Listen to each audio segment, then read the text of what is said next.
Let us move now from the crowded streets of the medieval city into the halls of power. Where once you imagined yourself as an ordinary townsman, we now turn our eyes toward the throne of England and the young king who once sat upon it. His name was Richard II. Richard was not born to rule in ordinary times. He came into the world in 1367 in the city of Bordeaux while it was still under English control. He was the grandson of the great King Edward III, whose reign had carried England into the long and difficult conflict we now call the 100 Years' War. From the very beginning, Richard's life was touched by grandeur and by fragility. His father was the celebrated Edward, known as the Black Prince, a warrior of unmatched reputation. But the Black Prince was gravely ill by the time Richard was still a child, and he died when the boy was only 10. Soon after, the old King Edward III also passed away. And so, in the year 1377, Richard, not yet an adolescent, ascended to the throne of England. Imagine the weight of a crown upon the head of a child. The halls around him filled with advisors, uncles, courtiers, each with their own ambitions and their own counsel. The kingdom itself was restless. Wars abroad strained its coffers, while discontent simmered at home. In these early years, Richard leaned heavily on the guidance of his counselors, but even as a boy, he displayed a strong sense of dignity and majesty. Chroniclers often remarked on his appearance, tall with fine features and a keen awareness of his own station. One of the defining moments of his young reign came only 4 years later, in 1381, during what has come to be known as the Peasants' Revolt. Discontent with high taxes and years of hardship had driven thousands of ordinary people into rebellion. They gathered in London, storming buildings, threatening the court, and demanding change.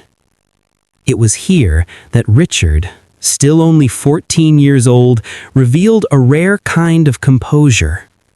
Standing before the furious crowd, he spoke to them directly. He spoke with calm assurance, promising reforms, pledging to hear their grievances. For a moment, it seemed that his words carried enough weight to soothe the unrest. Many believed that this was the moment when Richard truly became a king. But as years passed, the promise of that youthful courage gave way to a different reality. Richard's reign grew more troubled. He began to rule with a sense of absolute authority, insisting on the majesty of his crown and bristling at any opposition.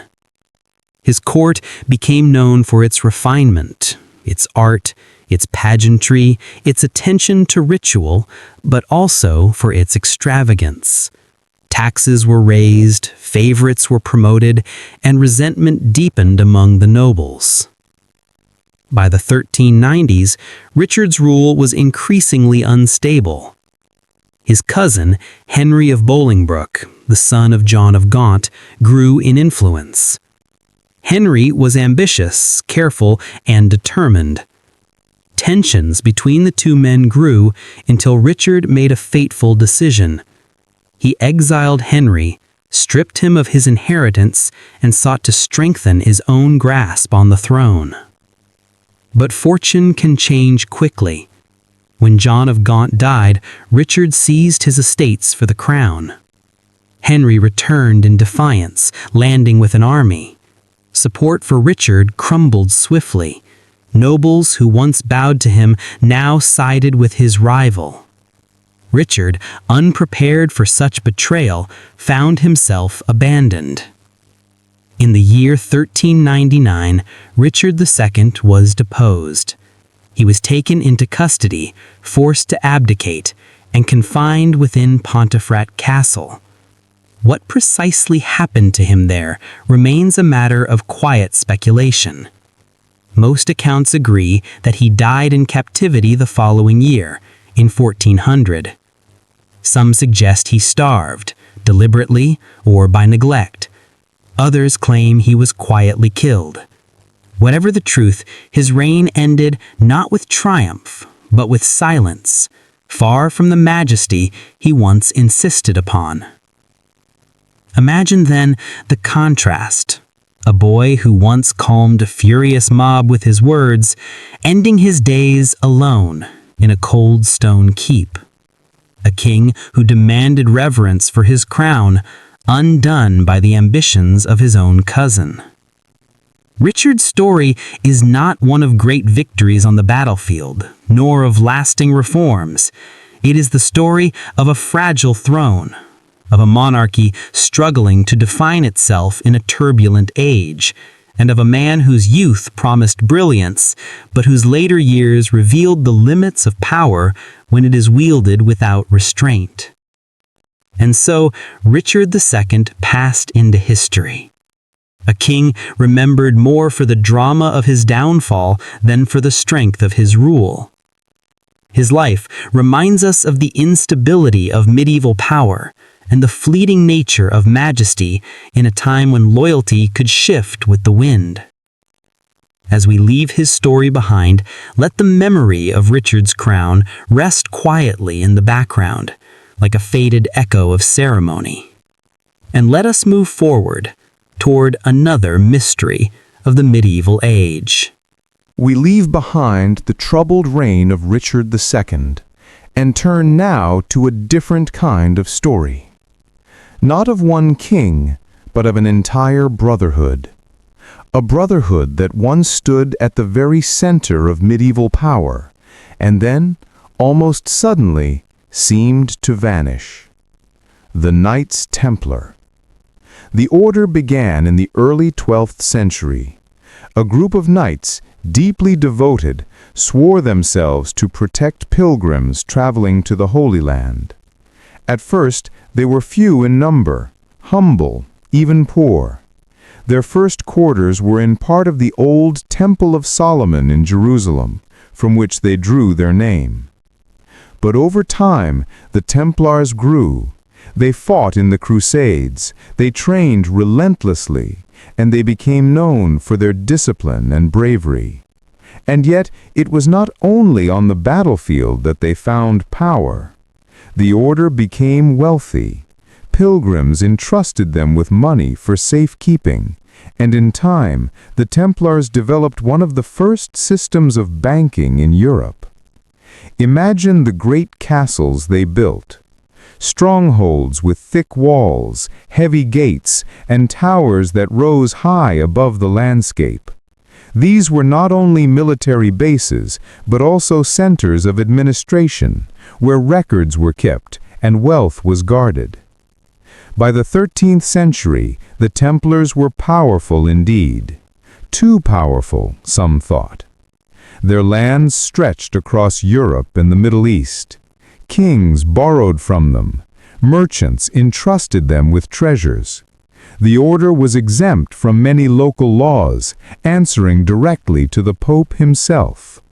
And then, as quickly as their rise, came their fall. In the year 1307, King Philip IV of France turned against them.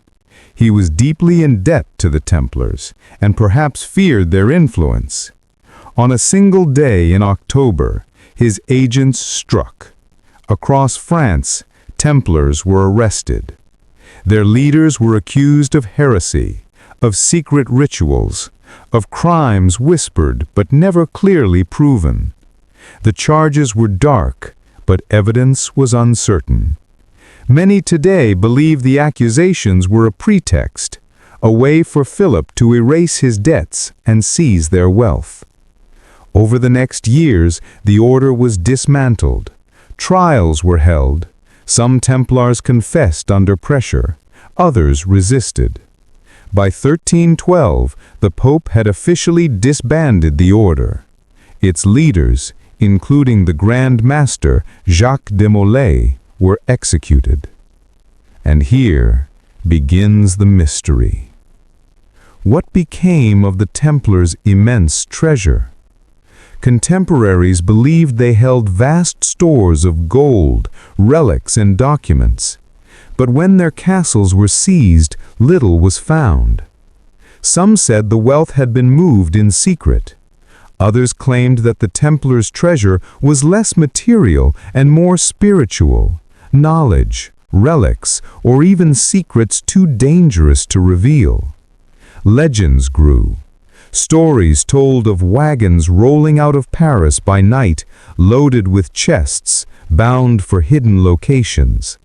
Some imagined treasure buried deep beneath the Temple Mount in Jerusalem. Others suggested it was spirited away to Scotland, to be guarded in secrecy. Still others linked the Templars to myths of the Holy Grail or the Ark of the Covenant. Of course, historians remain cautious.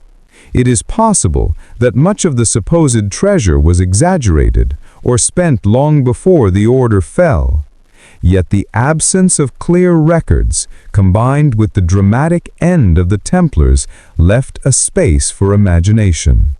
And into that space, centuries of mystery have flowed. Today, ruins of their fortresses still stand across Europe and the Middle East. Silent stones, weathered by centuries, holding whatever truths they once knew. Step into one and you may find a vaulted chamber, cool and dim. Carvings of crosses still etched into walls. Empty recesses where chests might once have been stored.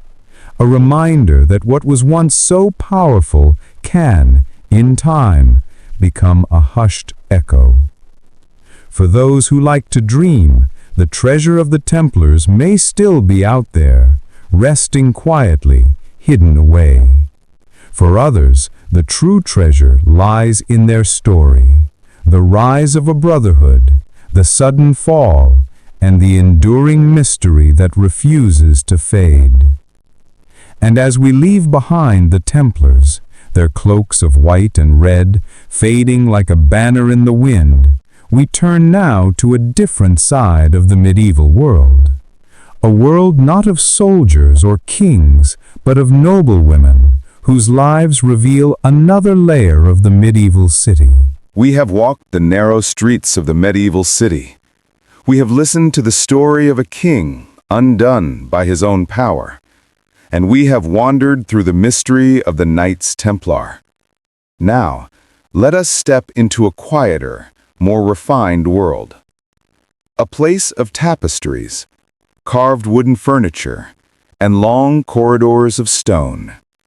The world of the medieval noble lady. Imagine yourself waking in a chamber within a great manor, or perhaps a castle.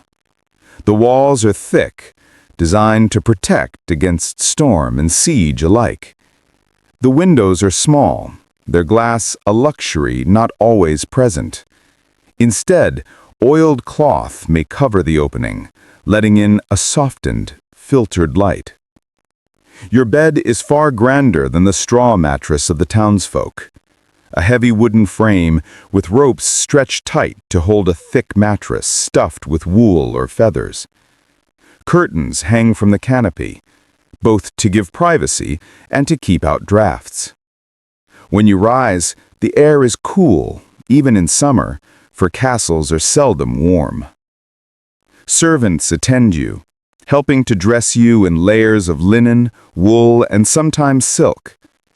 Colors are carefully chosen, for dyes are costly, and rich hues display status.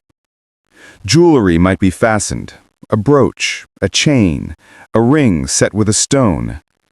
The weight of these items is light compared to the weight of expectation. A noble lady is always observed, always measured by the grace with which she carries herself. Breakfast is modest. Bread, cheese, perhaps a cup of warm ale or watered wine. Meals are not hurried. Conversation might flow in gentle tones, while outside the day begins with the bustle of servants, horses, and messengers. The hours that follow are filled with duties. A noble lady does not toil in fields or shops, but her responsibilities are no less real. She oversees the running of the household, ordering supplies, directing servants, ensuring that food, clothing, and provisions are properly managed. She must know how to keep accounts, to manage estates in her husband's absence, and to maintain the reputation of the family. Leisure is also part of her day, though it is often purposeful. Embroidery is more than pastime. It is craft and expression. Delicate stitches bring forth patterns of flowers, animals, or sacred scenes. Reading may be possible, if she has been taught, though books are rare and precious, often in Latin or French. Music fills the chambers too. A lute, a harp, or the steady sound of voices in song. Beyond these walls lies the greater duty of marriage. For noblewomen, unions are rarely matters of personal choice. They are alliances, carefully arranged to bind families together, to secure land, wealth, or political influence. A young noblewoman may find herself wed to a man decades older, or sent to a distant estate far from the place she once called home. Motherhood is central. The bearing of children is expected and often frequent. Yet it is fraught with risk. The comforts of nobility cannot always shield against the dangers of childbirth or the illnesses that sweep through halls as they do through towns. A noble lady's life, though privileged, is never free from shadow. Evenings bring gatherings, a great hall filled with flickering torchlight, long tables spread with meats, stews, breads, and sweetmeats. Jesters or musicians provide gentle entertainment. The noble lady sits among her peers, her place determined by rank, her manners observed by all. Here she must balance grace with caution, speaking enough to be engaging, but never too freely to invite scandal. And when the hall grows quiet again, and the castle settles into the stillness of night, she returns to her chamber. The heavy door closes, the curtains are drawn around the bed, and within those stone walls, in the silence broken only by the wind, she rests.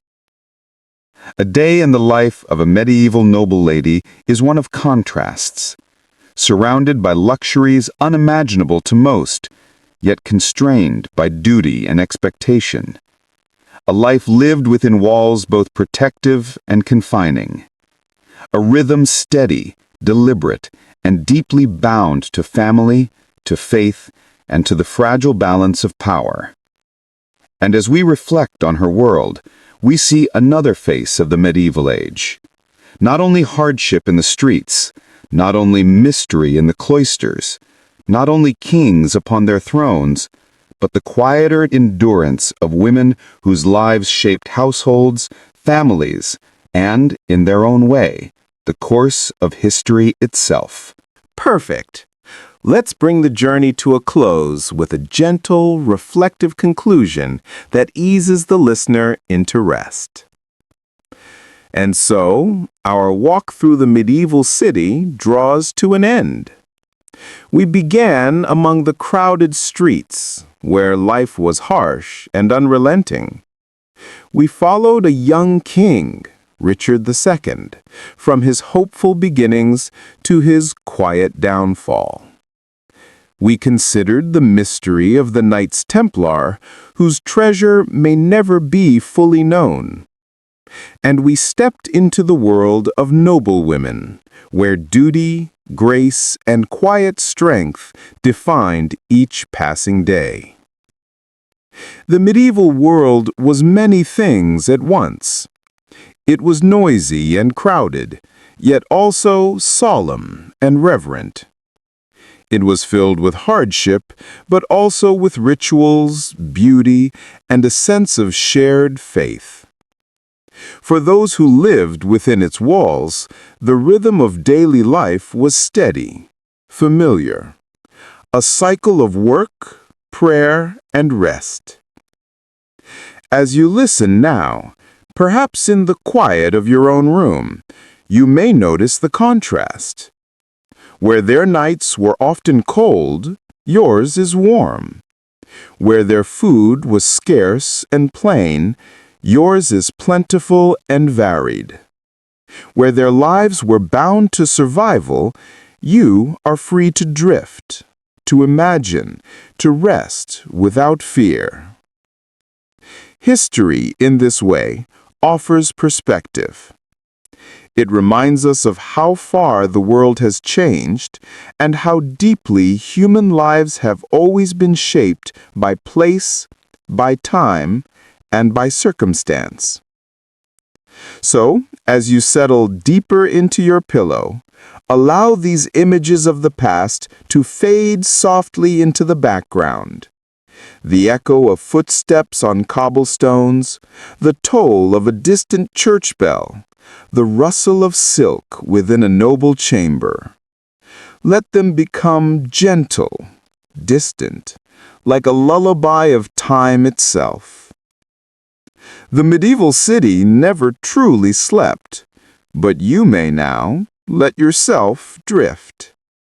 Rest, knowing that the past is far away and the present is here, calm and safe. Good night. Welcome, and thank you for settling in. Today, we will embark on a slow, meandering journey along the banks of the Nile, tracing the rhythms of life in ancient Egypt. Imagine yourself waking to the soft, golden light of dawn spilling across a village of mud brick homes. The air is thick with the scent of the river, mingling with the warmth of the sun and the faint aroma of cooking grains. In this journey, we will explore what it was truly like to live in one of history's most enduring civilizations. We will look beyond the monumental pyramids, the awe-inspiring temples, and the hieroglyphs that still whisper across millennia. We will step gently into the everyday, the human, and the quietly fascinating aspects of life. The labor, the rituals, the simple pleasures, and the small struggles. Through 4 distinct segments, we will immerse ourselves in daily life, follow the paths of notable figures, unravel some lingering mysteries, and contrast the lives of commoners with those who walked among the elite. The rhythm will be steady, the narrative unhurried, and the focus softly illuminating the textures of the past. Allow yourself to drift along with the current of the Nile, letting history wash over you in a gentle, measured cadence.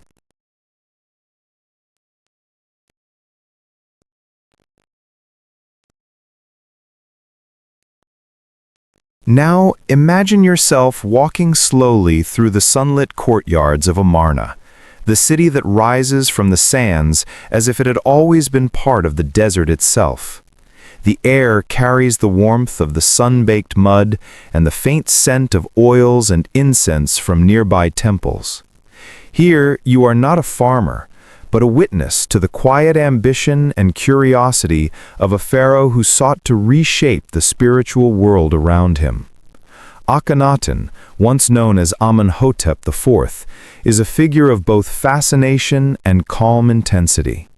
From the moment he ascended to the throne, he sought to guide Egypt along a new path. Rather than adhering to the long-established pantheon of gods, he chose to focus worship on Aten, the sun disk, the giver of light and life.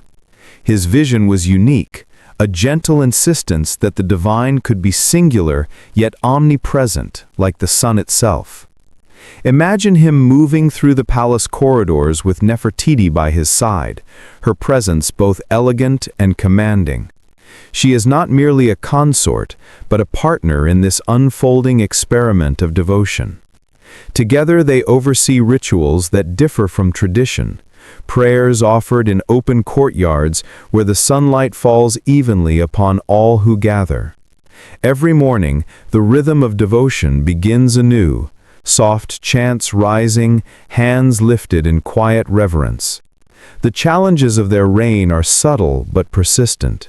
Traditional priests, bound by centuries of ritual, view this singular worship with suspicion.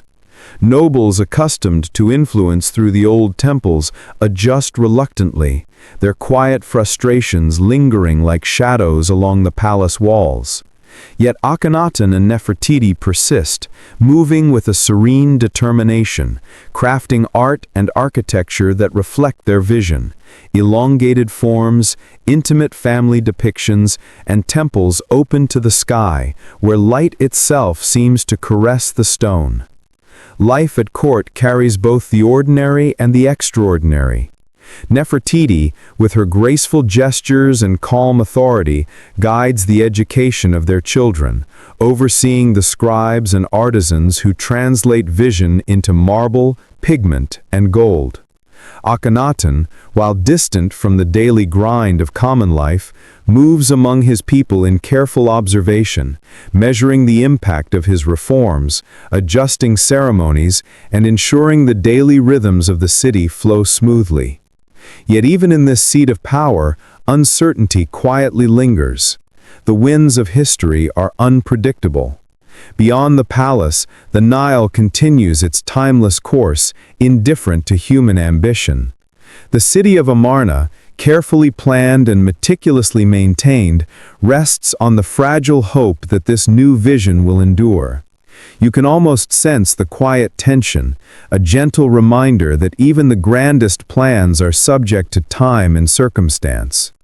During moments of rest, you might imagine the pharaoh and queen walking along the terrace as the sun lowers in the sky, casting long shadows over sandstone walls. The glow of evening softens the stark lines of power, revealing the tender interactions between ruler and family, between the ambitious and the ordinary. These subtle details, the glance, the gesture, the soft-spoken words, form the gentle pulse of daily life at the very heart of Egypt's experiment in devotion. And as the night descends upon Amarna, you can picture lamps being lit in the palace chambers, the faint flicker of flame illuminating delicate frescoes.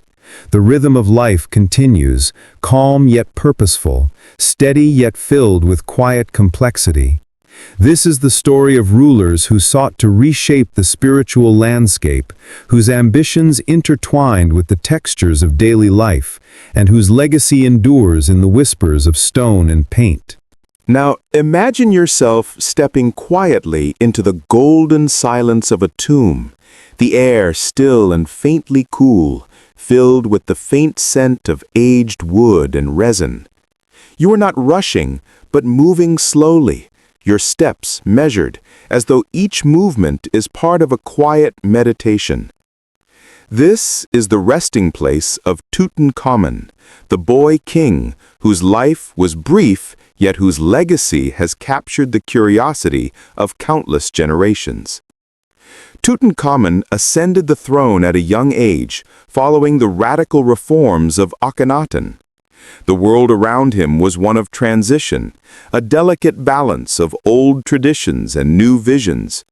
And yet, his reign was short, ending at just 18 or 19 years of age. Scholars have long debated what led to his untimely death, and the mystery is as gentle as it is compelling, a puzzle suspended in time. Some suggest an illness, a quiet vulnerability that was part of the rhythm of life in ancient Egypt. Others propose an accident, perhaps a fall from a chariot, a momentary slip that altered the course of history. There are even whispers of intrigue and familial tension, though these remain uncertain, like faint echoes in a vast desert. As you imagine these possibilities, notice how the mind drifts between certainty and speculation, the gentle pull of curiosity lulling you into contemplation. The tomb itself is a world frozen in careful arrangement. Golden masks, delicate jewelry, painted chests, and ritual objects are laid out with precision, each artifact a quiet note in a larger symphony of remembrance. You can picture the artisans at work, their hands steady and meticulous, shaping each piece not in haste, but with deliberate care, honoring both the boy king and the traditions that preceded him. As you move slowly through this imagined space, consider the significance of these objects. Each tells a story of reverence, of belief in the afterlife, of the desire to preserve identity and memory. Even the smallest amulet, the tiniest painted figure, carries with it the weight of centuries, a soft whisper of care and devotion. This is history at its most intimate. Not the battles or the politics, but the quiet attention given to ensuring that life, though fleeting, was honored and remembered. The mystery of Tutankhamun's death reminds us that life, even for those in positions of prominence, is fragile. Yet within that fragility lies fascination, a gentle intrigue that invites reflection.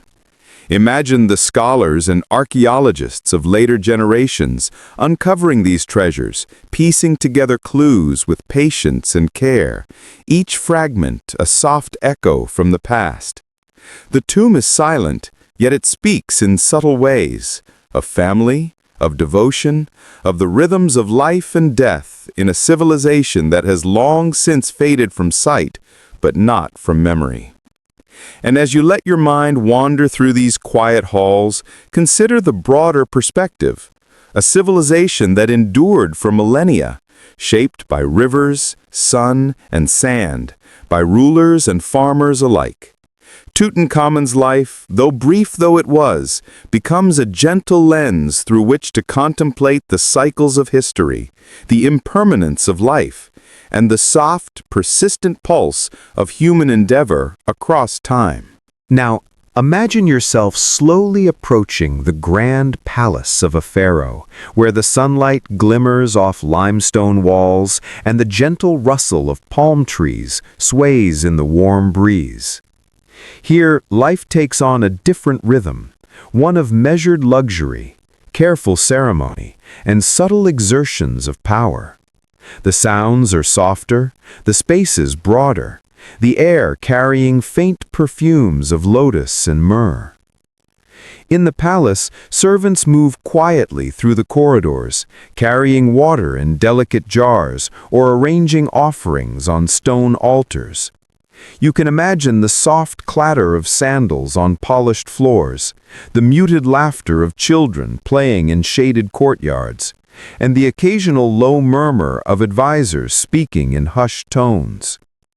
The environment is carefully curated, designed to display the stability and grandeur of the pharaoh's rule.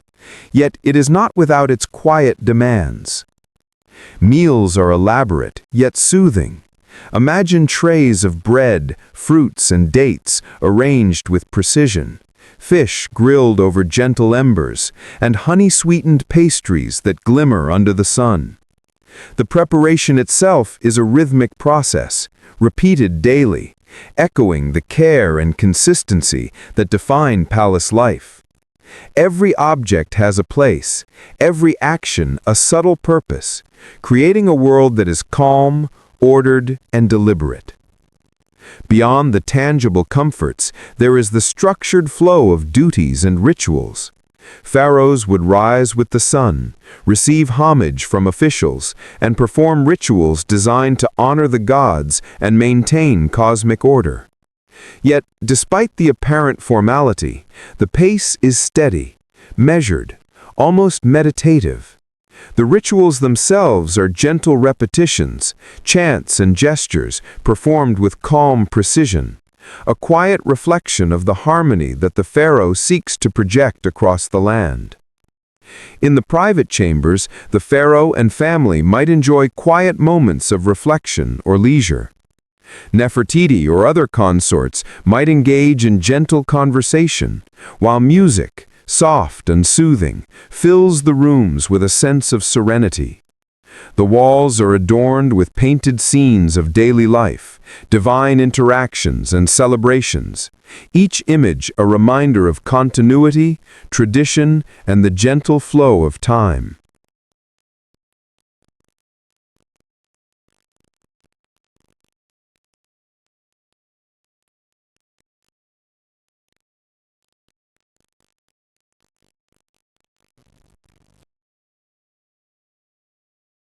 Hey guys, tonight we're going to travel back, way back, to ancient Mesopotamia, where the first scribes began their long, ink-free, clay-covered careers. Picture it?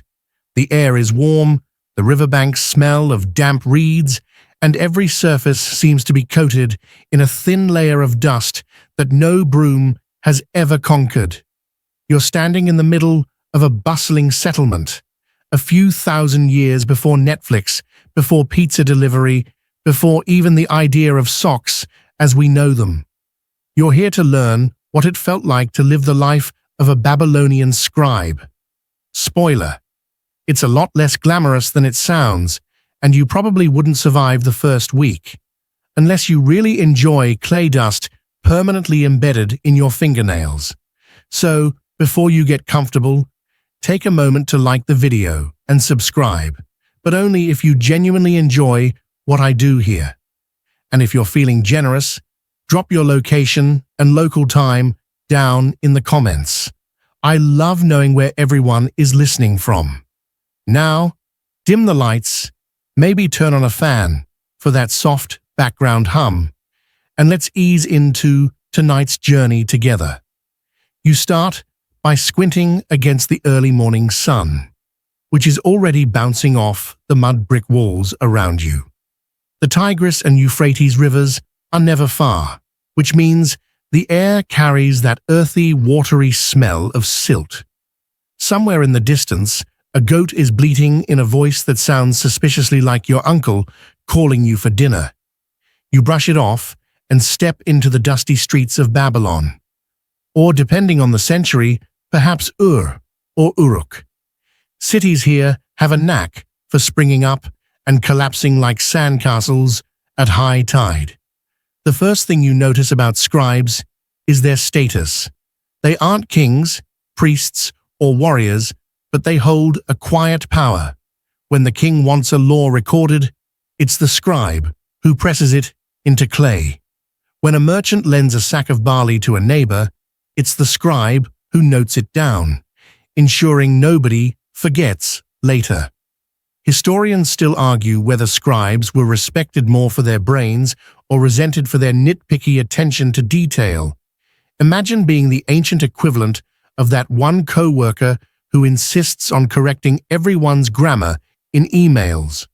The main tool of your trade is not a pen, not ink, but clay. Endless clay. You dig it up, knead it until it's pliable, and flatten it into small, palm-sized tablets. Each one is a little sticky rectangle of potential knowledge, or potential boredom, depending on whether you're writing about epic poetry or sheep rations. Fun fact, some of these tablets are still perfectly readable today. Meanwhile, your modern grocery list from last week has already been lost to the void. Once you've prepared your tablet, you pick up your stylus, a trimmed reed, sharpened into a wedge. You press it into the clay at careful angles, creating lines and triangles. This wedge-shaped writing, cuneiform, is basically the original font. It's not cursive or block letters. It's more like trying to play Tetris with a stick. And yes, you'd better get it right the first time, because erasing means smudging clay with your finger until the whole thing looks like a failed pottery project. The role of the scribe stretches across everything: tax records, religious hymns, kingly decrees, shopping lists, and even the occasional love poem. Your job description is both accountant and novelist, with a dash of bureaucrat. It's like being forced to write receipts all day, only sometimes your receipts turn into literature. And unlike modern office jobs, You don't get a coffee machine, just water jars that may or may not have yesterday's mosquito still floating inside. The great irony, while kings and priests strutted around visibly in ceremonies, it was the scribes who kept their legacies alive. Without someone scratching their names into clay, those rulers would be as forgotten as last week's dream. Yet for all that importance, scribes didn't exactly live like royalty.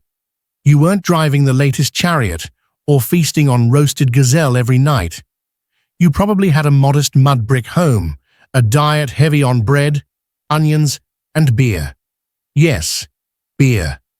It was safer than water, and you might need a mug or two after spending 10 hours counting goats that never stayed still long enough to tally.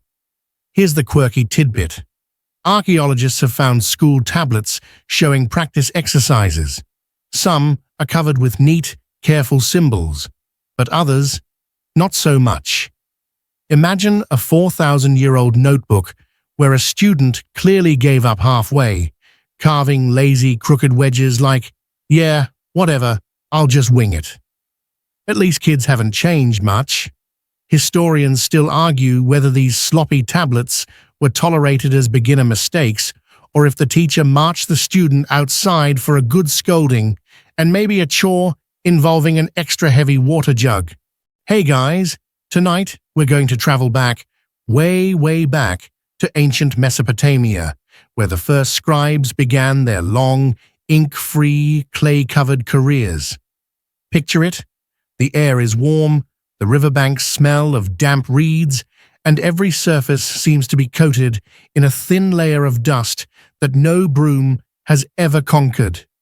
You're standing in the middle of a bustling settlement, a few thousand years before Netflix, before pizza delivery, before even the idea of socks as we know them. You're here to learn what it felt like to live the life of a Babylonian scribe. Spoiler: it's a lot less glamorous than it sounds, and you probably wouldn't survive the first week, unless you really enjoy clay dust permanently embedded in your fingernails. So, before you get comfortable, take a moment to like the video and subscribe, but only if you genuinely enjoy what I do here. And if you're feeling generous, drop your location and local time down in the comments. I love knowing where everyone is listening from. Now, dim the lights, maybe turn on a fan for that soft background hum, and let's ease into tonight's journey together.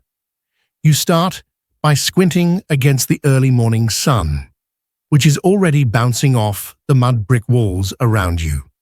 The Tigris and Euphrates rivers are never far, which means the air carries that earthy, watery smell of silt.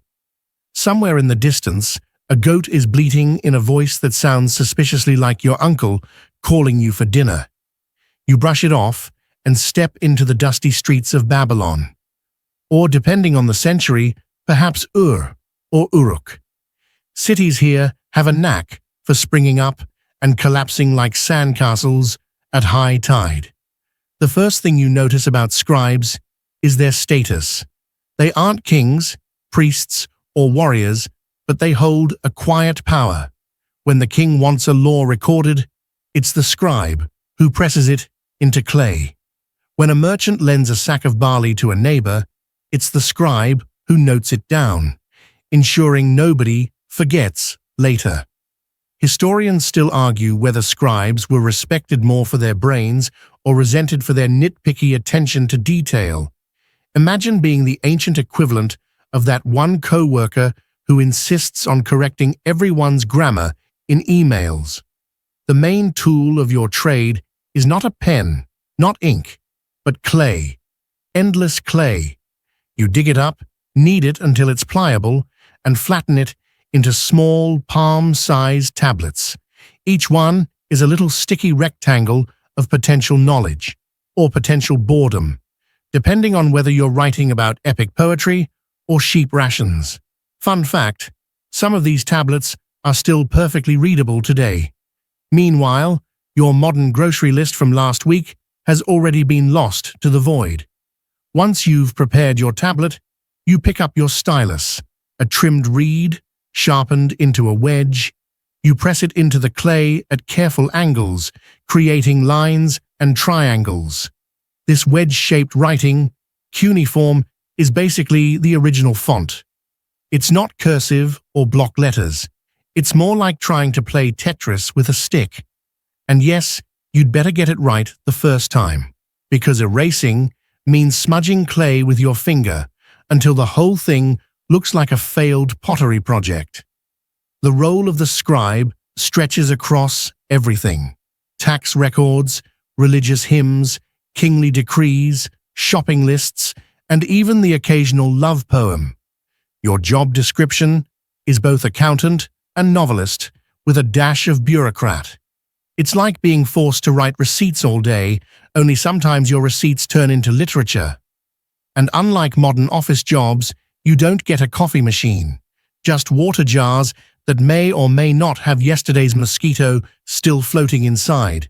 The great irony: while kings and priests strutted around visibly in ceremonies, it was the scribes who kept their legacies alive. Without someone scratching their names into clay, those rulers would be as forgotten as last week's dream.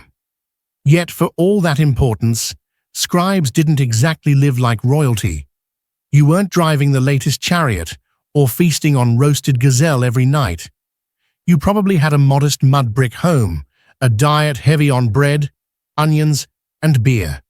Yes, beer. It was safer than water, and you might need a mug or two after spending 10 hours counting goats that never stayed still long enough to tally. Here's the quirky tidbit. Archaeologists have found school tablets showing practice exercises. Some are covered with neat, careful symbols, but others, not so much. Imagine a 4,000-year-old notebook where a student clearly gave up halfway, carving lazy, crooked wedges like, "Yeah, whatever, I'll just wing it." At least kids haven't changed much. Historians still argue whether these sloppy tablets were tolerated as beginner mistakes, or if the teacher marched the student outside for a good scolding and maybe a chore involving an extra heavy water jug. You walk through a courtyard where other scribes sit hunched over, scratching away. The sound is faint but constant, the soft tap-tap of stylus into clay. It's oddly soothing, like rain hitting a window, except instead of raindrops, it's thousands of tiny triangles embedding themselves into human history.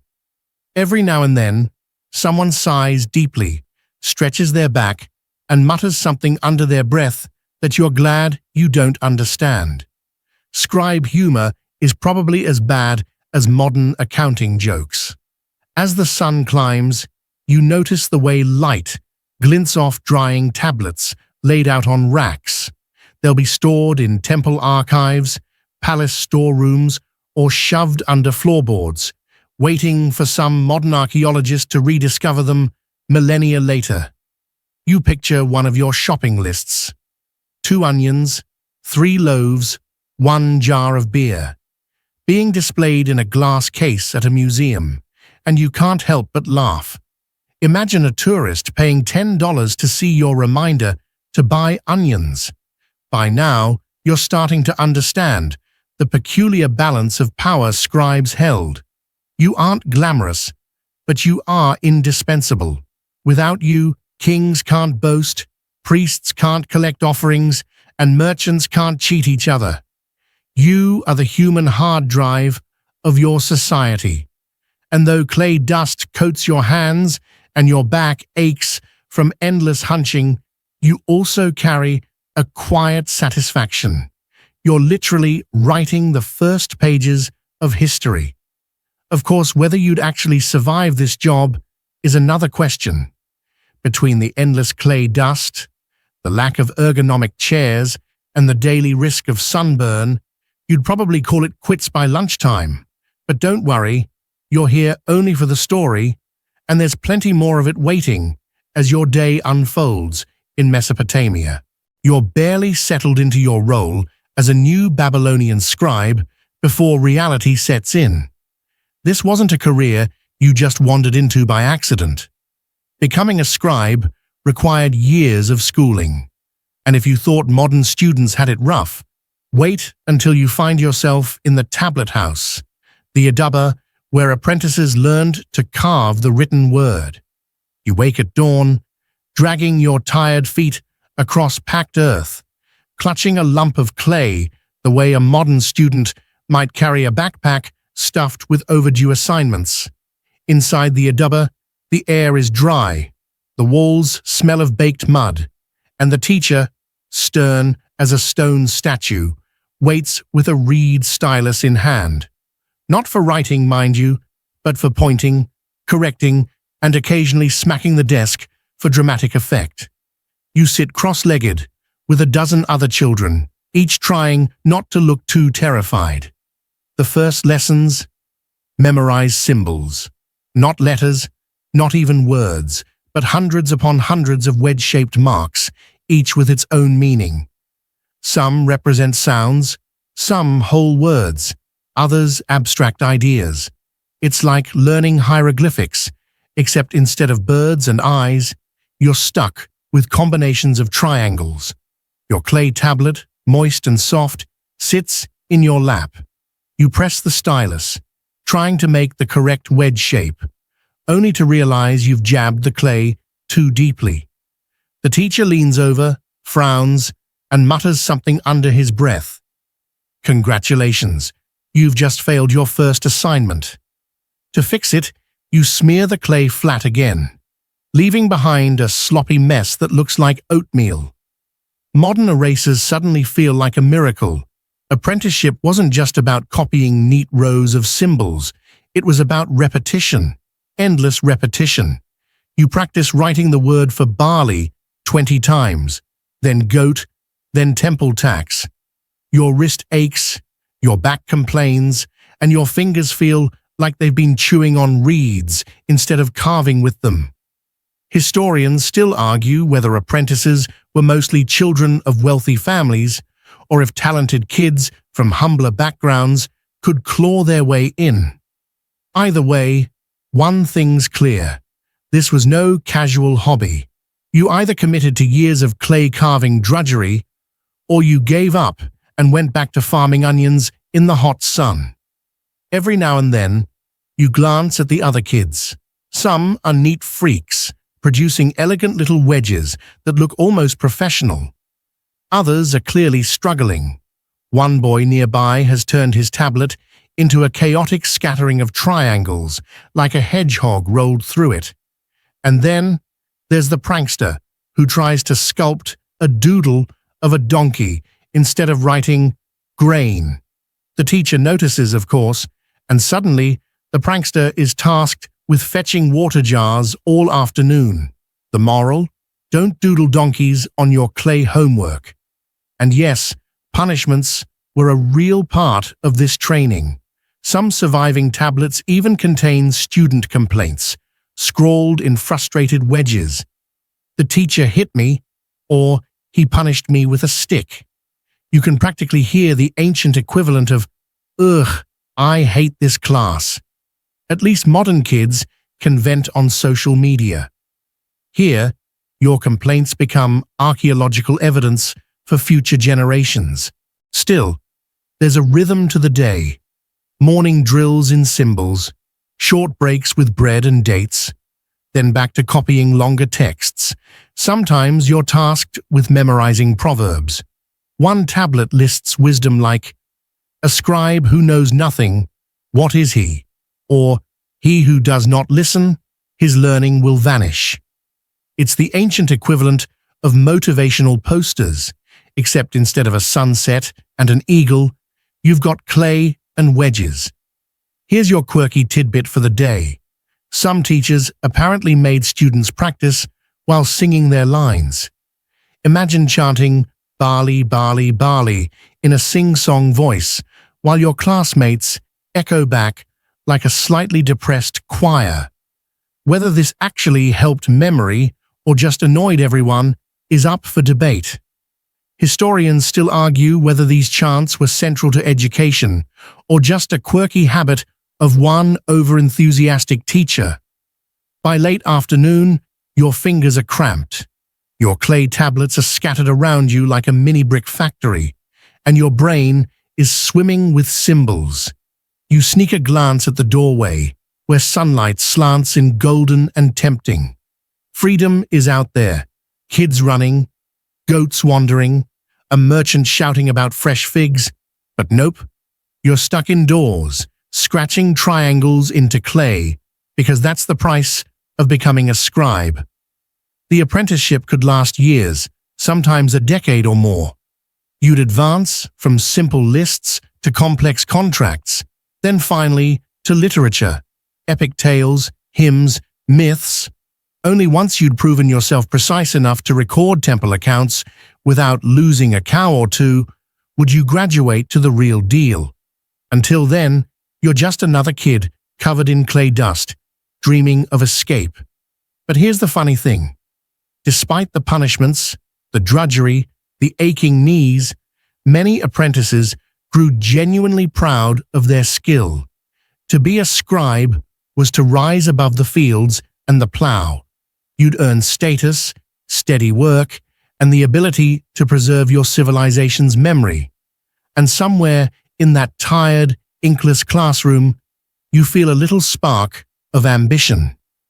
If you can just survive a few more years of chanting barley and dodging the teacher's stylus, you'll make it.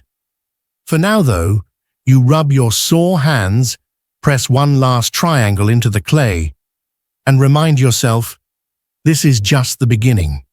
The clay dust clings to your hair and nostrils as you stumble out of the tablet house, still half hearing the echo of your classmates chanting barley in the back of your mind. At last, you get a glimpse of the wider world, the place where your skills will actually matter. The city of Uruk wakes up with you, buzzing with a rhythm that feels both chaotic and oddly familiar, like a farmer's market crossed with rush hour traffic. The morning begins before the sun even clears the horizon. You rise on a reed mat in your family's modest mud brick home. Your mother is already grinding grain with a heavy stone, the steady scrape echoing through the walls. The smell of baking bread drifts in, mingling with the tang of onions sizzling in a small clay pan. Breakfast isn't glamorous, mostly flatbread and watered beer, but it's hearty enough to fuel you through the day. You stretch, rub your stiff shoulders, and mentally prepare for another round of endless lists, tablets, and numbers. Stepping into the street, you're immediately hit by a wall of sound. Donkeys bray in protest as merchants load them with sacks of barley. Potters bang clay jars together, advertising their sturdiness by clanging them like drums. A baker shouts about fresh loaves, and a brewer tempts passers-by with frothy jars of beer. The air smells like a blend of yeast, manure, and smoke, an aroma that might make a modern visitor wrinkle their nose but to you just says, home. Your job as a junior scribe starts early. Today, you're stationed at the temple granary, where carts full of grain roll in from the countryside. Farmers arrive sweaty and dusty, leading donkeys with bulging saddlebags. Each delivery needs to be weighed, counted, and recorded because heaven forbid anyone accidentally forgets how much grain they owe. You settle on a stool, spread a damp tablet across your lap, and begin the tedious but vital process of pressing wedges. The system is precise. Marks for numbers, marks for barley, marks for goats, marks for silver. It's like inventing spreadsheets, except you don't get autofill to copy the formulas down. You press wedge after wedge, listening to farmers argue with the overseer about whether that last basket was full or just a little light. One man insists the donkeys must have eaten some on the way, which sounds suspiciously convenient. You record the official number anyway, scribes aren't here to play detective, just to make the record. Historians still argue whether scribes were completely impartial clerks or if they sometimes played favorites. Maybe you'd write down a generous total if the farmer slipped you a fig or two. Maybe not. Either way, the weight of responsibility rests in your clay-covered hands, and you can't help wondering whether one sloppy wedge could someday lead to a palace audit. By mid-morning, the sun is fierce. Sweat trickles down your back, clay tablets dry too fast in the heat, and your stylus keeps sticking. To keep focus, you chew absently on the end of your reed, the way a modern student gnaws a pencil. The taste is bitter, grassy, and not at all satisfying, but it beats nodding off in front of the overseer. You wonder if every scribe has teeth marks on their stylus or if it's just your nervous habit.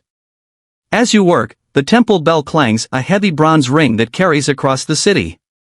Priests in long robes sweep past with solemn faces, carrying baskets of bread and jars of beer as offerings to the gods. You pause for a moment, stylus hovering over clay, watching the procession. The sight is impressive, even moving, but you can't help thinking, someone has to record all that bread and beer, too. And guess who that someone usually is? Yep, scribes again. Here's your quirky tidbit for the morning. Sometimes, when scribes recorded temple rations, they slipped in doodles of animals or exaggerated numbers, almost like inside jokes. Archaeologists have found tablets with unusually fat sheep drawings, leading to speculation that some bored scribe decided to have a little fun. Historians still argue whether these were teaching exercises, acts of humor, or just mistakes. Personally, you like to imagine a grumpy scribe chuckling to himself as he secretly gave a donkey the world's biggest ears. The market outside the temple walls adds its own rhythm to your day. You hear women haggling over spices, shepherds calling out their flocks, and children chasing each other through the crowd. A man selling date syrup nearly collides with a potter balancing a stack of jars, and you can't help but smile at the chaos. It's noisy, messy, alive, and every bit of it somehow ends up in the hands of scribes. By midday, your stomach growls. You trade a quick mark on someone's tally for a crust of bread and a sip of beer. The bread is chewy, the beer thick and almost porridge-like. It fills you up, even if it doesn't exactly taste like fine dining. You wipe your mouth on your sleeve, stretch your legs, and then get back to it, more donkeys, more grain, more clay. The afternoon drags, shadows lengthen, and your stylus hand cramps. You pause to flex your fingers, glance around, and imagine for just a moment what life might be like if you weren't a scribe. Maybe you'd be a farmer, your back bent under the sun. Maybe a potter, your hands shaping jars instead of symbols.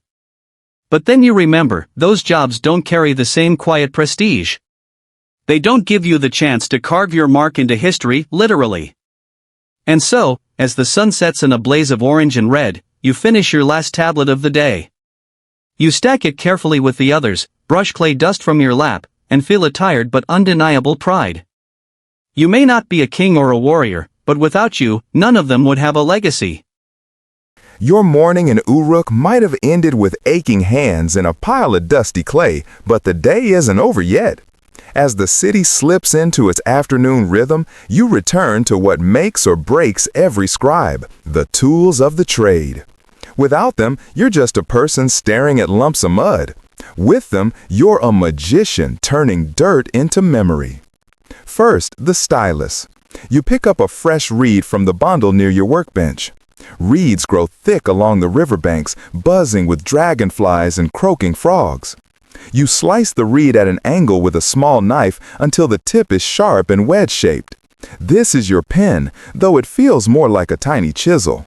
The cut has to be just right. Too blunt and your symbols blur. Too sharp and you risk gouging the clay. You test it against your thumb. Perfect. Every scribe swears by his stylus, and you're no exception. Some prefer a wider wedge, others a narrow one. A few obsessive types keep 3 or 4 on hand for different strokes, like artists swapping brushes. You, however, chew on yours like it's a stick of sugar cane, which horrifies your teacher but calms your nerves. The result? Your stylus tip sometimes has tiny teeth marks, an archaeological clue for future generations about your questionable habits. Then comes the clay itself. You scoop it from the riverbank, heavy and cool in your hands. Mixed with just enough water, it becomes pliable, ready to receive the stylus. Too wet and your wedge marks smear. Too dry and the surface cracks before you finish your sentence. You knead the clay, fold it, press it flat, then slap it into a neat tablet shape. It's messy work, and your fingernails are permanently rimmed with gray. Somewhere in the future, people will pay money for spa mud treatments, but for you, it's just another Tuesday. The smell of wet clay lingers everywhere, earthy, slightly sour, like a damp cellar. You smooth the surface, feeling its cool weight in your palms, and there's a strange comfort in the ritual. Historians still argue whether scribes prepared their own tablets every time or if apprentices did most of the grunt work. Either way, you find yourself muttering, would it kill someone to invent paper already? You don't just write on clay tablets, though. Sometimes wax-coated boards or even stone are used for important inscriptions. But clay dominates daily life because it's cheap, abundant, and accidentally durable. Once dried or baked, these tablets outlast almost anything. Fire destroys buildings, floods wash away walls, but those little clay blocks endure. You laugh to yourself. Your to-do list might be around longer than the king's palace. As you settle into your seat, you think about the archives. Whole rooms stacked with tablets, shelves groaning under the weight of recorded grain counts, contracts, and hymns. Walking through one feels like wandering into a mud brick library where every book is heavy, square, and written in triangles. It's impressive, yes, but also a nightmare if you ever misfile a tablet. Imagine needing one specific receipt from 3 years ago and having to sift through piles of clay blocks. You suspect some poor apprentice is still looking. Here's your quirky tidbit. Some scribes carved practice tablets shaped like little lentils, no bigger than your palm. Archaeologists find them scattered like ancient stress balls. You imagine a student fiddling with one in class, tossing it in the air, then hastily scribbling on it when the teacher walks past. Historians still argue whether these mini tablets were genuine exercises or just toys. Either way, they'd fit neatly in your pocket if Mesopotamian tunics had pockets, which sadly they don't. The tools also shape your body. After years of pressing reeds into clay, your fingers develop calluses, your knuckles ache, and your posture becomes a permanent hunch. You rub your shoulders, trying to straighten your spine, but the relief never lasts. There's a joke among scribes. We write the laws that straighten others, but none that straighten us. It gets a polite chuckle every time, mostly because everyone is too tired to laugh properly. The sun dips lower, shadows linger across the workshop, and you're still at it, preparing tablets, sharpening reeds, carefully stacking your day's work. The steady rhythm of press, lift, becomes almost meditative. You slip into a trance, half aware of your surroundings, the drone of insects outside, the creak of a door, the faint laughter of children playing in the street. In that quiet repetition, you almost forget your aching back. Almost. Sometimes you wonder if anyone will ever read these tablets again. Will your neat wedge marks sit forgotten in a temple cellar? Or will someone centuries later find them, brush away the dust, and marvel at your perfect barley symbol? The thought both comforts and unnerves you. It's like whispering into the future with no idea who will listen. At last you read phrase, splitting into useless strands. You toss it aside with a sigh, grab another from the bundle, and sharpen it once more. Clay dust settles into the folds of your tunic, your fingers ache, and you can't help thinking, tomorrow you'll be right back here, doing it all again. Yet for all the monotony, there's a quiet satisfaction in mastering these tools, in bending earth and reed into the language of your world. The clay dust might be settling on your tunic, but the work of a scribe is only warming up. After all, you aren't carving triangles for the sheer joy of making your hands ache. Your job is the invisible engine that keeps the entire Babylonian economy ticking along. Without you, the flow of barley, silver, goats, and beer would dissolve into a chaos of who owes what. Imagine thousands of farmers shouting, "I paid already," at once, and you'll see why scribes are indispensable. Your morning starts at the counting house, a long hall beside the temple where the air smells of grain, sweat, and damp clay. Merchants shuffle in carrying jars, baskets, and contracts. Some bring cattle, their hooves clopping on the stone floor. Others drag sacks of barley so heavy the seams split, leaving trails of golden grain across the floor like breadcrumbs to a very boring fairy tale. You sit cross-legged with a tablet on your lap, stylus ready. A merchant approaches, huffing from the weight of his goods, and you begin your dance of numbers. One mark for 10 goats, another for a jar of silver, another for barley. It's like juggling, except your balls are tiny wedges that could ruin a contract if angled wrong. Here's the mainstream fact. Mesopotamia basically invented accounting. Every contract, loan, and tax collection was meticulously tracked in cuneiform. That's right, before people wrote epic poetry or love letters, they wrote receipts. Humanity's first words weren't "I love you," but "you owe me 3 jars of beer." You scrawl carefully, the clay squishing slightly under your stylus when a debate breaks out nearby. A farmer insists his goats are healthier than average and should count for more. The overseer rolls his eyes, mutters something about "a goat is a goat," and you suppress a chuckle. You just write down the number. Nobody asked for your opinion.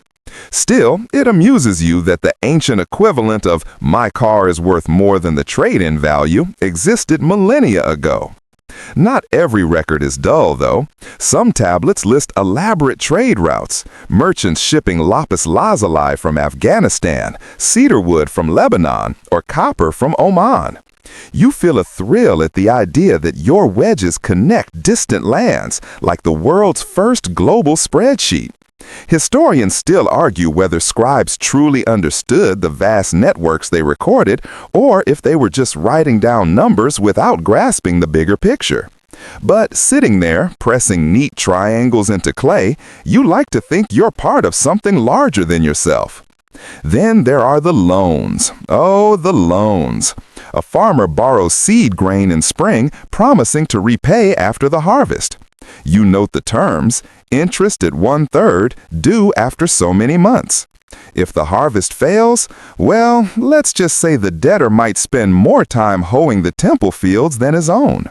You wonder how many lives hinged on the neatness of your wedges. One crooked symbol and someone could owe 3 goats instead of 2. No pressure. Quirky tidbit. Some tablets survive with what look like doodles of tally marks scratched into the margins, possibly by scribes double-checking their math. Imagine the first accountant scribbling, "Does this add up?" next to a loan contract. You grin at the thought. Ancient auditors existed, and they probably weren't much fun at parties either. The day stretches into afternoon, and the hall grows stifling. Dust swirls in the air, coating your tongue with grit. You wipe your forehead, glance at your tablet, and wonder if you'll ever stop dreaming in wedges. The repetition is endless, yet necessary. The economy doesn't care if your hand cramps. Somewhere outside, children laugh and splash in a canal, free from clay tablets. You sigh and press on. Occasionally, the overseer checks your work. He scans your tablet with narrowed eyes, nods once, and grunts approval. No words of praise, no good job, just a grunt. You take it as a win. After all, in a world where a single smudged wedge could mean a lawsuit, silence is the highest compliment. As the sun dips lower, the last merchants shuffle out, their contracts safely immortalized in clay. You stack your tablets, each one drying into permanence, and stretch your aching legs. The economy will keep moving tomorrow because of you. No fanfare, no applause, just the quiet pride of knowing every goat, jar, and sack is accounted for. And as you trudge home, clay dust sticking to your skin, you can't help but laugh at the absurdity. Thousands of years from now, someone in a museum will peer at your neat wedges under glass and whisper, "Look, the first accountant." The workday might be over, but your duties as a scribe don't stop at balancing goats and tallying grain. Every so often, the overseer drops a different kind of assignment in your lap, one that feels almost indulgent compared to columns of numbers. Today, you're tasked with copying a story. And not just any story, but one of those grand, sweeping epics that makes your cramped reed stylus hand feel like it's part of something bigger than ledgers and loans. You sit cross-legged on the floor of the tablet house, fresh clay balanced on your knees.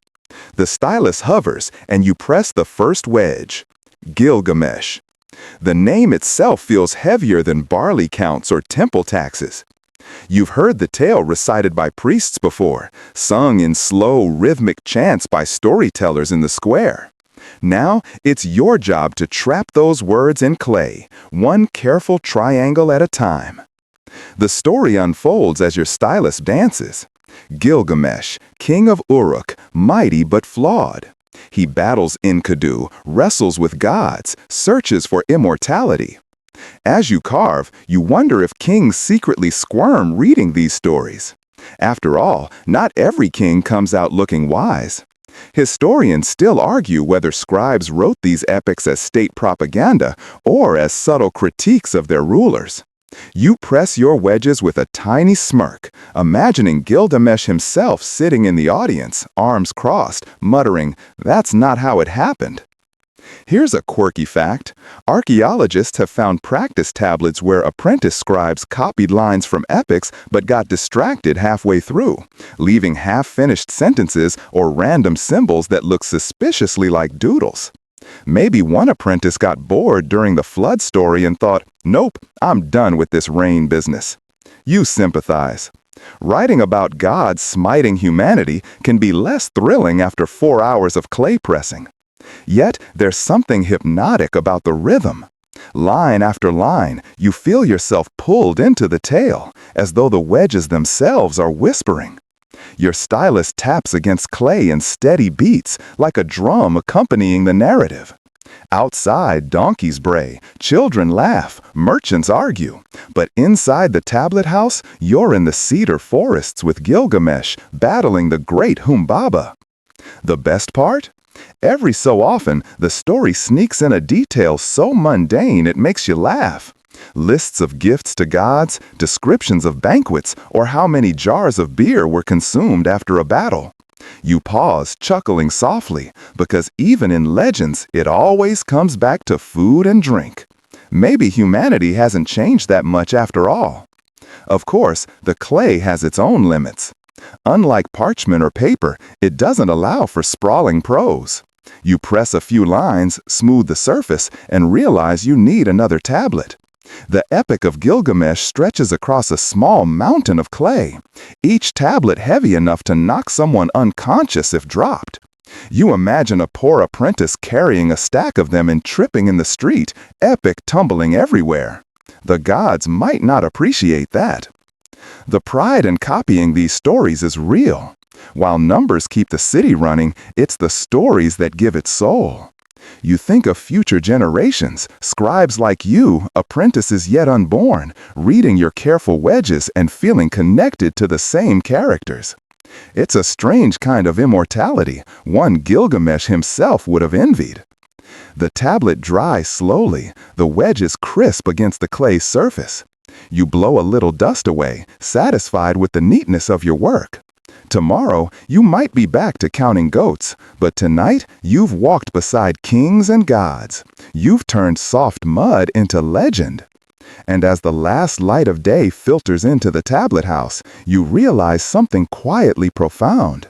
Numbers may hold the world together, but it's stories that keep people awake. Or, in your case, gently send them to sleep.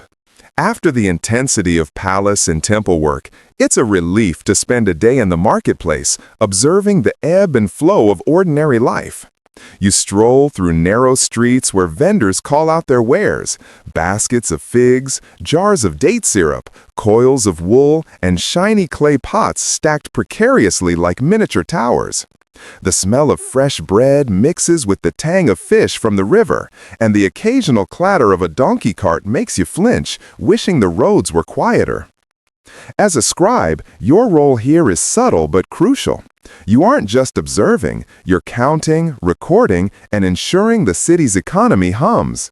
You jot down the number of goats sold, barrels of beer traded, and bundles of grain moved from one stall to another. Your wedge marks flow smoothly into clay tablets, almost like musical notation. Historians still argue whether scribes in marketplaces acted purely as recorders or sometimes influenced trades with small adjustments, favoring friends or family. You secretly hope your numbers are impartial, but you can't resist adding a tiny flourish, a wedge shaped like a little goat, just for fun. The sights and sounds are a sensory feast. Children run barefoot between stalls, chasing stray chickens, their laughter mingling with the calls of hawkers advertising herbs, spices, and the occasional exotic fruit. You smell roasted onions sizzling over small fires and the sweet, sticky aroma of date cakes. Occasionally, a vendor waves a coin at you, trying to distract you from your tally. You shake your head, stylus in hand, amused. You may be in the middle of trade, but the temptation of bribes seems universal, even in 2000 BCE. Quirky tidbit: some tablets show scribes doodling caricatures of unruly customers, small goat-like figures with exaggerated ears, or men with absurdly large hats. You imagine your ancient counterpart snickering under his breath, thinking, someday they'll dig this up and wonder what it means. Historians still argue whether these sketches were mere boredom or subtle social commentary. You like to believe they were a bit of humor to keep the day light. You navigate past merchants bartering for cloth, sometimes stopping to note weights and measures. Scales clink and the occasional fruit topples from a basket, rolling underfoot. The rhythm of this space is different from the palace or temple. It's messy, vibrant, unpredictable. And yet, even here, scribes maintain the invisible thread of order, connecting buyers, sellers, and officials through precise records. Occasionally, you pause to watch artisans at work, potters spinning their wheels, blacksmiths hammering molten metal, and weavers threading intricate patterns. You imagine the clay of your tablets capturing their labor, silently acknowledging their craft alongside yours. You scribble a few lines for the unusual transactions, a rare copper ingot changing hands, a basket of imported figs, and think about the long chain of human effort that leads to this bustling market scene. By afternoon, the sun has warmed the narrow streets, and the smell of roasted grain and sweat fills the air. Merchants shout, children shriek, and donkeys bray as if in chorus. You carefully finish your tallies, stack the tablets, and glance at the crowd. Each wedge is a record of life, small but significant, a way to hold the chaos at bay. As you leave the marketplace, tablets clutched to your chest, you notice the shadows stretching long and thin across the streets. You can hear a distant lute playing, and someone is singing a melody about gods and kings. For a moment, you imagine yourself in a different city, a different century, performing the same work, preserving the rhythm of life in wedge-shaped script. You shake your head, smiling at the timelessness of it all, and trudge home, clay dust stubbornly sticking to your tunic. After the bustle of the marketplace, you shift focus to an aspect of daily life that is both practical and peculiar: medicine and remedies. You sit at a low wooden bench in the corner of the temple, where small jars and clay tablets line the shelves like a chaotic library of cures. The smell of herbs, dried roots, and animal fat hangs in the air, sharp and earthy. Today, your task is to copy medical lists, recording treatments, dosages, and the occasional charm intended to ward off illness. Your stylus hovers over the clay as you begin with the mainstream facts. The Babylonians had surprisingly advanced knowledge for the era. They used bandages, poultices, and even attempted surgeries like setting broken bones. Instructions are meticulous.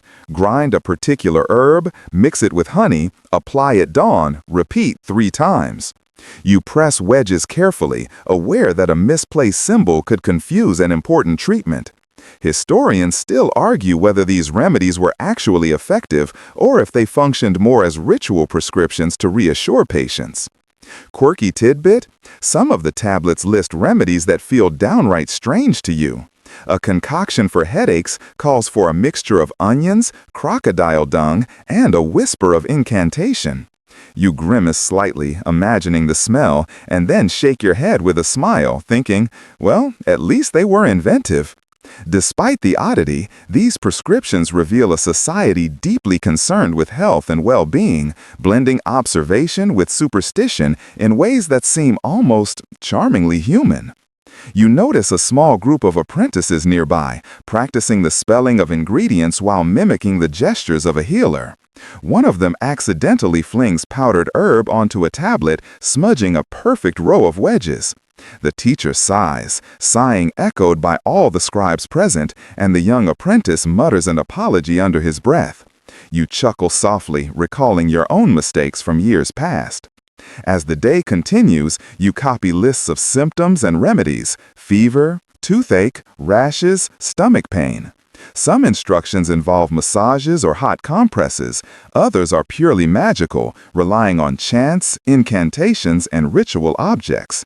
There is a rhythm to the recording. Repetition lulls you into a gentle focus, almost like meditation. You press wedge after wedge, sometimes pausing to inhale the earthy aroma of dried herbs. Outside, the city carries on. You hear the faint bray of donkeys, the chatter of neighbors, and the splash of water from nearby canals. The contrast between the precise world of medical recording and the chaotic hum of life outside makes you smile. Life, it seems, is always a mixture of order and mess. By late afternoon, the tablets are complete. You stack them carefully, mindful of their fragile edges. Each tablet represents knowledge, sometimes practical, sometimes eccentric, always human. You step back, stretch your cramped fingers, and glance around the small workspace. The light filters softly through the reed blinds, casting long, warm shadows across the clay-strewn floor. The quiet satisfaction of the work washes over you. Tomorrow, you'll be back to counting grain or recording contracts, but today, you have preserved a small piece of Babylonian healing, blending observation, superstition, and human ingenuity in wedge-shaped permanence. You tuck your stylus away and step outside, the warm breeze brushing against your clay-stained tunic. You inhale, thinking of the smells, the sounds, the bustling city, and feel a profound connection to the tiny, persistent details that make life and history so vividly enduring. You might think that recording rituals and temple offerings is the peak of a scribe's responsibility, but your work also extends deep into politics and law. As the afternoon sun fades, you're summoned to the palace archives to copy decrees, contracts, and legal rulings. You trudge along narrow streets, clay dust coating your sandals, and pass merchants closing their stalls and children chasing stray goats. The palace feels both familiar and intimidating, a monumental mud brick structure that hums with authority. Inside, scribes bustle about, tablets clutched to their chests, voices low but urgent. Today, your task is a batch of legal contracts, sales of land, marriage agreements, and a few unusual cases that read like disputes over who gets the best goats. Your stylus hovers, ready to transform spoken words into enduring clay marks. Mistakes here aren't just embarrassing, they could affect someone's property, livelihood, or social standing. Historians still argue whether scribes had discretion in interpreting ambiguous decrees or if they merely acted as impartial recorders. Either way, your fingers tremble slightly as you begin. The contracts are precise, almost ritualistic in their wording. Each party's name, lineage, and promise must be noted accurately. One misaligned wedge could mean the difference between 2 goats and 3, which in this society is a serious deal. You marvel at the level of detail, land measurements, boundaries, the exact number of livestock, even the names of witnesses. It's like a combination of law school and accounting, with the added pressure of permanent ink, or rather, permanent clay. Quirky tidbit, archaeologists have discovered some tablets with what appear to be tiny corrections, erased wedges, scribbles, and even doodles of annoyed scribes' faces in the margins. You imagine your fellow scribes sighing mid-contract, muttering, "Yes, yes, I get it. 3 goats, now leave me alone." It's comforting to know that ancient bureaucrats had the same petty frustrations we do. As you press wedge after wedge, you notice reoccurring disputes. Neighbors squabbling over shared irrigation channels, merchants trying to claim more than their fair share of grain, even a case where a man attempted to sell his donkey twice. You suppress a laugh, imagining modern lawyers shaking their heads over the same antics. The palace archivists glance at your work, frown at a misaligned mark, and grunt in approval. That's the closest you'll get to a compliment today. Politics isn't limited to contracts, of course. Kings issue edicts on tax rates, festival dates, or military levies, and scribes are the conduit. You copy these decrees with precision, feeling the weight of authority in every wedge. Miswriting could lead to misunderstandings, riots, or worse. You pause, imagining a confused farmer reading an incorrect tax tablet and throwing his barley into the river in protest. While you write, you notice the smell of ink lamps burning nearby and the distant clatter of guards pacing. The air is tense but rhythmic, like a quiet orchestra of administration. You trace each wedge slowly, savoring the tactile satisfaction while remaining acutely aware that this is history in motion. By evening, your stack of completed tablets grows tall, each one a permanent testament to disputes, resolutions, and social order. You feel a quiet pride. Without scribes, kings could issue decrees into a void, contracts would dissolve into arguments, and civilization would be a messy, unrecorded chaos.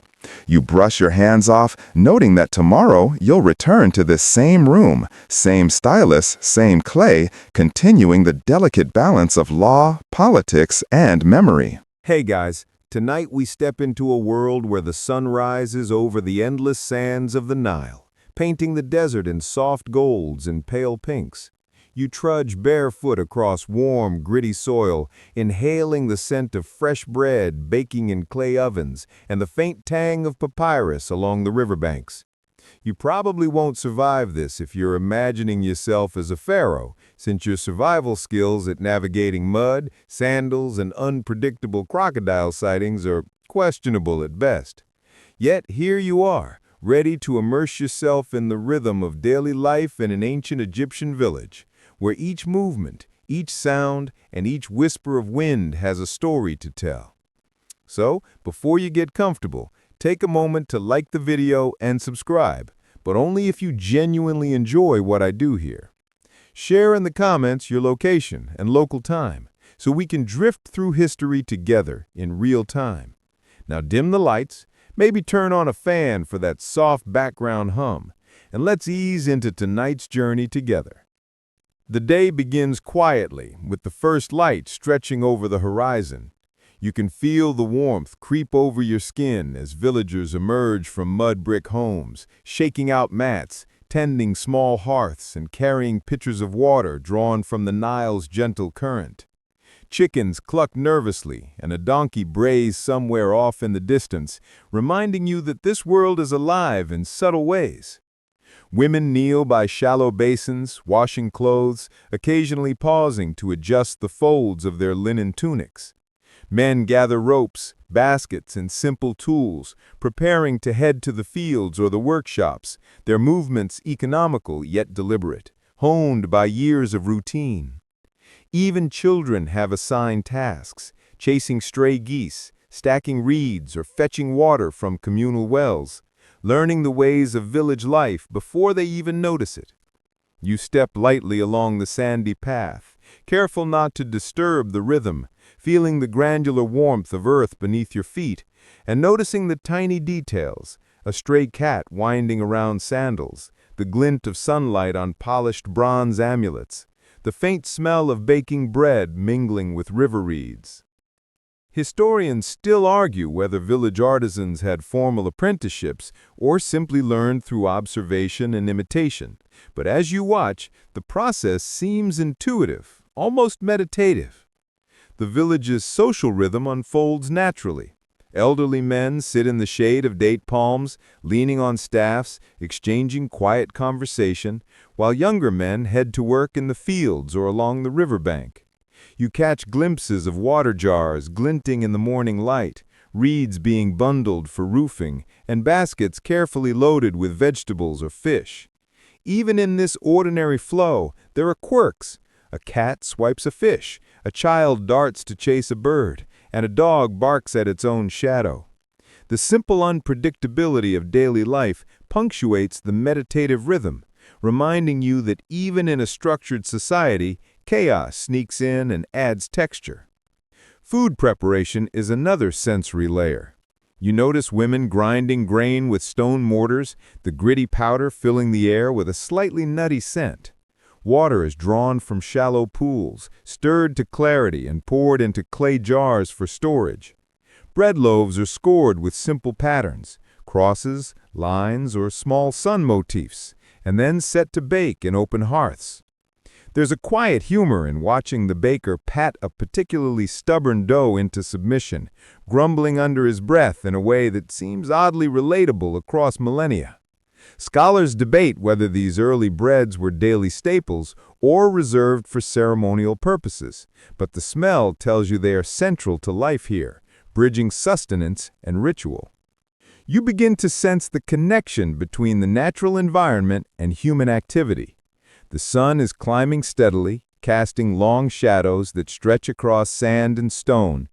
You notice the birds on the rooftops, the flicker of light through palm fronds, and the occasional splash of water as fish jump in the Nile. These moments are not just background, they define the day's rhythm.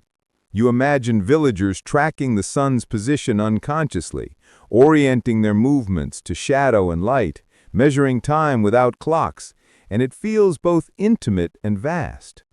You remember, almost fondly, that later in the day, priests will interpret the shadows with solemnity, reading messages from Ra himself. Even chores become meditative. Children carry water with a sense of ceremony, the splashing rhythm marking seconds in their playful calculus. Adults sweep the courtyards, their brooms tracing slow arcs across sun-warmed floors. You can hear the soft scratching of reeds against mud, the distant murmur of conversation, and the occasional bray or cluck. There's humor here if you choose to see it. A chicken suddenly dashes through a line of neatly stacked baskets, or a boy trips over a reed bundle, laughter spilling into the air. Life in the village is structured, yes, but it's never dull, and you can feel the pulse of humanity in these gentle, small disruptions.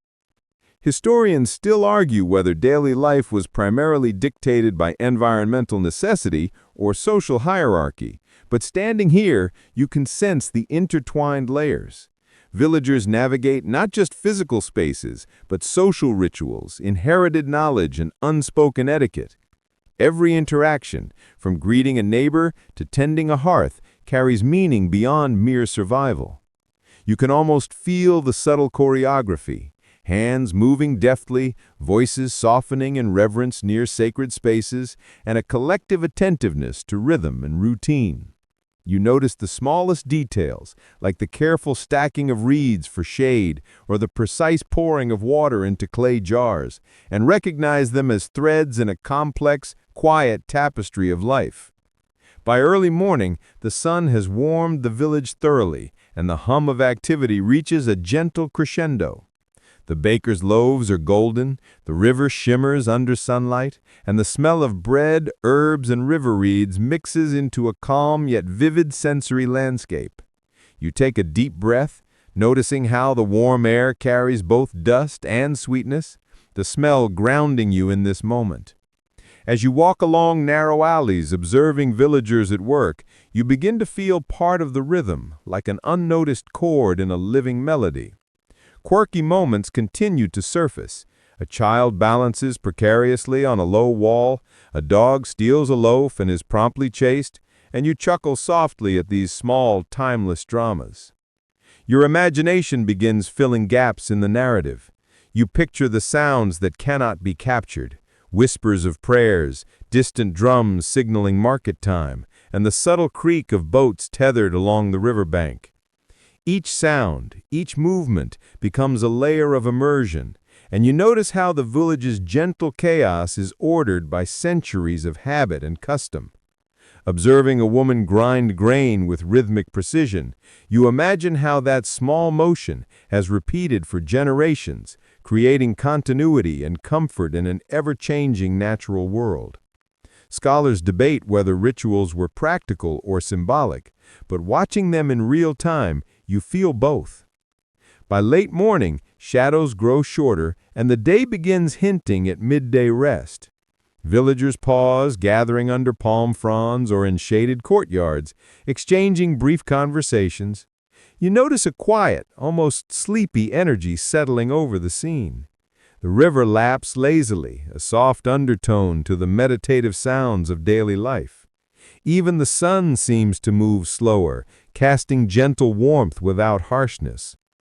You imagine villagers tracking the sun's position unconsciously, orienting their movements to shadow and light, measuring time without clocks, and it feels both intimate and vast. You follow the baker from the village square to a quieter courtyard, where he keeps a small collection of tools, each one worn and polished by years of use. You notice the slender shadow stick resting at a precise angle against a low wall, its tip pointing toward a faint line etched into the stone. It's simple, almost comically minimalist, a stick and a mark, but it's enough.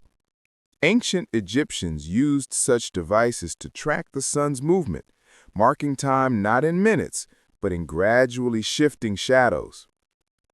As you lean closer, the fine grooves scratched into the stone catch the light, and you imagine generations of villagers squinting at them, adjusting their daily chores according to these tiny, dependable cues. Historians still argue whether these instruments were accurate enough to schedule complex tasks, or if their main purpose was ritualistic, reinforcing the sacred connection between sunlight and human activity. You pick up a small mercat, a wooden sighting tool, and hold it up as if aligning the stars above. The tool feels surprisingly heavy considering its simplicity, and you wonder at the patience required to use it properly. Priests reportedly used mercats in pairs, sighting along the night sky to determine hours, dates, or even the best time to plant crops. There's a quirky detail here.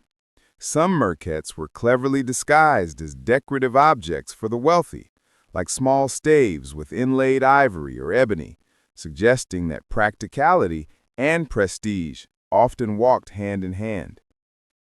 You trace your fingers along the polished wood, imagining a young apprentice learning to read the heavens while avoiding the occasional distraction of a particularly persistent cat in the courtyard. By mid-morning, shadows are already stretching, and the stick in the courtyard is showing its first long line. You crouch beside it, noticing the subtle curve cast across the sand, a delicate dance between geometry and sunlight. It's fascinating how a simple stick can divide the day, a reminder that the Egyptians' understanding of time was observational rather than abstract. You remember reading that they divided daytime into 12 hours, but the actual length of an hour varied with the season. Some hours felt long in winter and short in summer, which seems oddly flexible compared to our rigid clocks, but it makes sense when you think of life guided by nature rather than numbers. Historians still debate the methods used to ensure consistency across different regions, but here in this quiet courtyard, it seems almost irrelevant. You wander to another corner, where a group of scribes hunch over papyrus, marking diagrams and notes. They observe the shadow's movement and record tiny increments, combining practical necessity with meticulous artistry. One scribe glances up at you as if to say, "Don't touch my work, it's magic," which feels surprisingly relatable. There's a fringe theory that some mercats doubled as teaching tools, letting apprentices grasp both geometry and astronomy in one gentle lesson. Watching them, you imagine tracing invisible lines with your finger across the sunlit courtyard, a slow-motion game connecting earth and sky. The air carries the faint aroma of reed ink and dust, mingling into a smell that is both grounding and slightly mysterious. The afternoon sun has mellowed, and you stroll toward a temple whose limestone walls glow softly in the warm light. You notice how the sun casts elongated shadows across the facade, turning engraved hieroglyphs into playful silhouettes. Walking along the path, you can almost hear the faint rustle of linen robes and sandals against stone, and the distant murmur of chanting as priests move in measured patterns. The sunlight itself seems to carry significance here, more than just illumination. It is an actor, a guide, and a spiritual marker. Egyptians believed that Ra, the sun god, sailed across the sky each day, bringing life and order, and you feel that narrative subtly shaping every movement in the courtyard. Historians still argue whether shadow worship was more symbolic than functional, but as you linger, it's hard to separate the two. You pause to watch the shadow of a tall obelisk stretch across the temple floor. It's elegant, almost teasing in its simplicity, yet it serves as a precise instrument for tracking hours, ceremonial timings, or even seasonal festivals. You notice a quirk. One particularly small shadow mark seems to wobble slightly at midday, leading villagers to tell humorous stories about Ra momentarily napping and the sun misbehaving. You smile, imagining a priest nudging a colleague and whispering, "See, even the gods need a break." The balance of precision and playfulness is subtle, yet it suffuses every stone, carving, and gesture around you. As you wander deeper into the temple, you catch sight of priests manipulating sundials, merkets, and shadow sticks. Each device is carefully calibrated, sometimes in pairs, sometimes standing alone. You notice the tactile nature of the work, wood and stone polished smooth, inked lines and tiny carvings marking minutes and hours, and a faint dusting of sand from the courtyard. Fringe studies suggest that some shadow sticks doubled as astrological teaching tools, letting young apprentices connect celestial patterns to earthly life in a single, contemplative exercise. Watching them, you feel an almost meditative calm, as if time itself were slowing to match the movement of shadow across stone. The gardens beckon, their tranquility a soft counterpoint to the structured measurement of time. Lotus blooms hover above shallow pools, their petals opening and closing with a delicate rhythm. You inhale the sweet, watery scent, noticing how each plant casts tiny, dappled shadows that shift as the sun moves. Some scholars argue that garden placement mirrored cosmic principles, arranging flora in ways that reflected celestial balance. Others suggest the designs were purely aesthetic, a space for leisure and contemplation. Either way, walking among these quiet pools, the gentle sound of water lapping its stone edges, you feel a profound link between observation, beauty, and spiritual reflection. You notice the priests performing their rituals, hands raised to trace the sun's arc, lips moving in soft incantations. Occasionally, one glances at a shadow stick, adjusting its angle minutely, as though checking the alignment of heaven and earth. The curious part is that some rituals incorporated tiny whimsical elements, painted cats, miniature obelisks, or feathered charms meant to correct the sun's course if Ra felt mischievous. It's both earnest and playful, reflecting a culture where humor, observation, and reverence coexisted in subtle harmony. You breathe deeply, letting the scent of lotus and warmed limestone settle into your senses. You wander to a shaded colonnade where carved reliefs illustrate gods interacting with mortals. Shadows from columns ripple across the walls, creating a soft, animated effect as the sun drifts lower. You notice a small, curious carving of a sunboat, its tiny crew, both human and divine, casting micro-shadows on the stone, reminding you that light, art, and function often intersected seamlessly. Historians still debate the symbolic meaning of these carvings. Were they instructive, devotional, or simply decorative? Observing them now in the shifting light, you feel the layers of intent intertwine effortlessly. The gentle lapping of the river nearby mingles with the muted sound of temple chants, and you notice the rhythmic movement of shadows over a mosaic floor. Each figure, each symbol, shifts as the sun moves, creating a slow-motion dance of light and geometry. Fringe interpretations suggest these shifting shadows were used to determine auspicious times for specific rituals, while others argue it was a byproduct of architectural aesthetics. Either way, You feel yourself lulled by the pattern, a quiet, predictable motion that also allows for gentle surprise, like the way a feather drifts unpredictably on a soft breeze. A child of a priest appears, tracing a tiny shadow on the floor with a finger, giggling quietly as the elongated line wobbles and shifts. It's an endearing reminder that observation is not solely scientific or spiritual. Sometimes it's playful.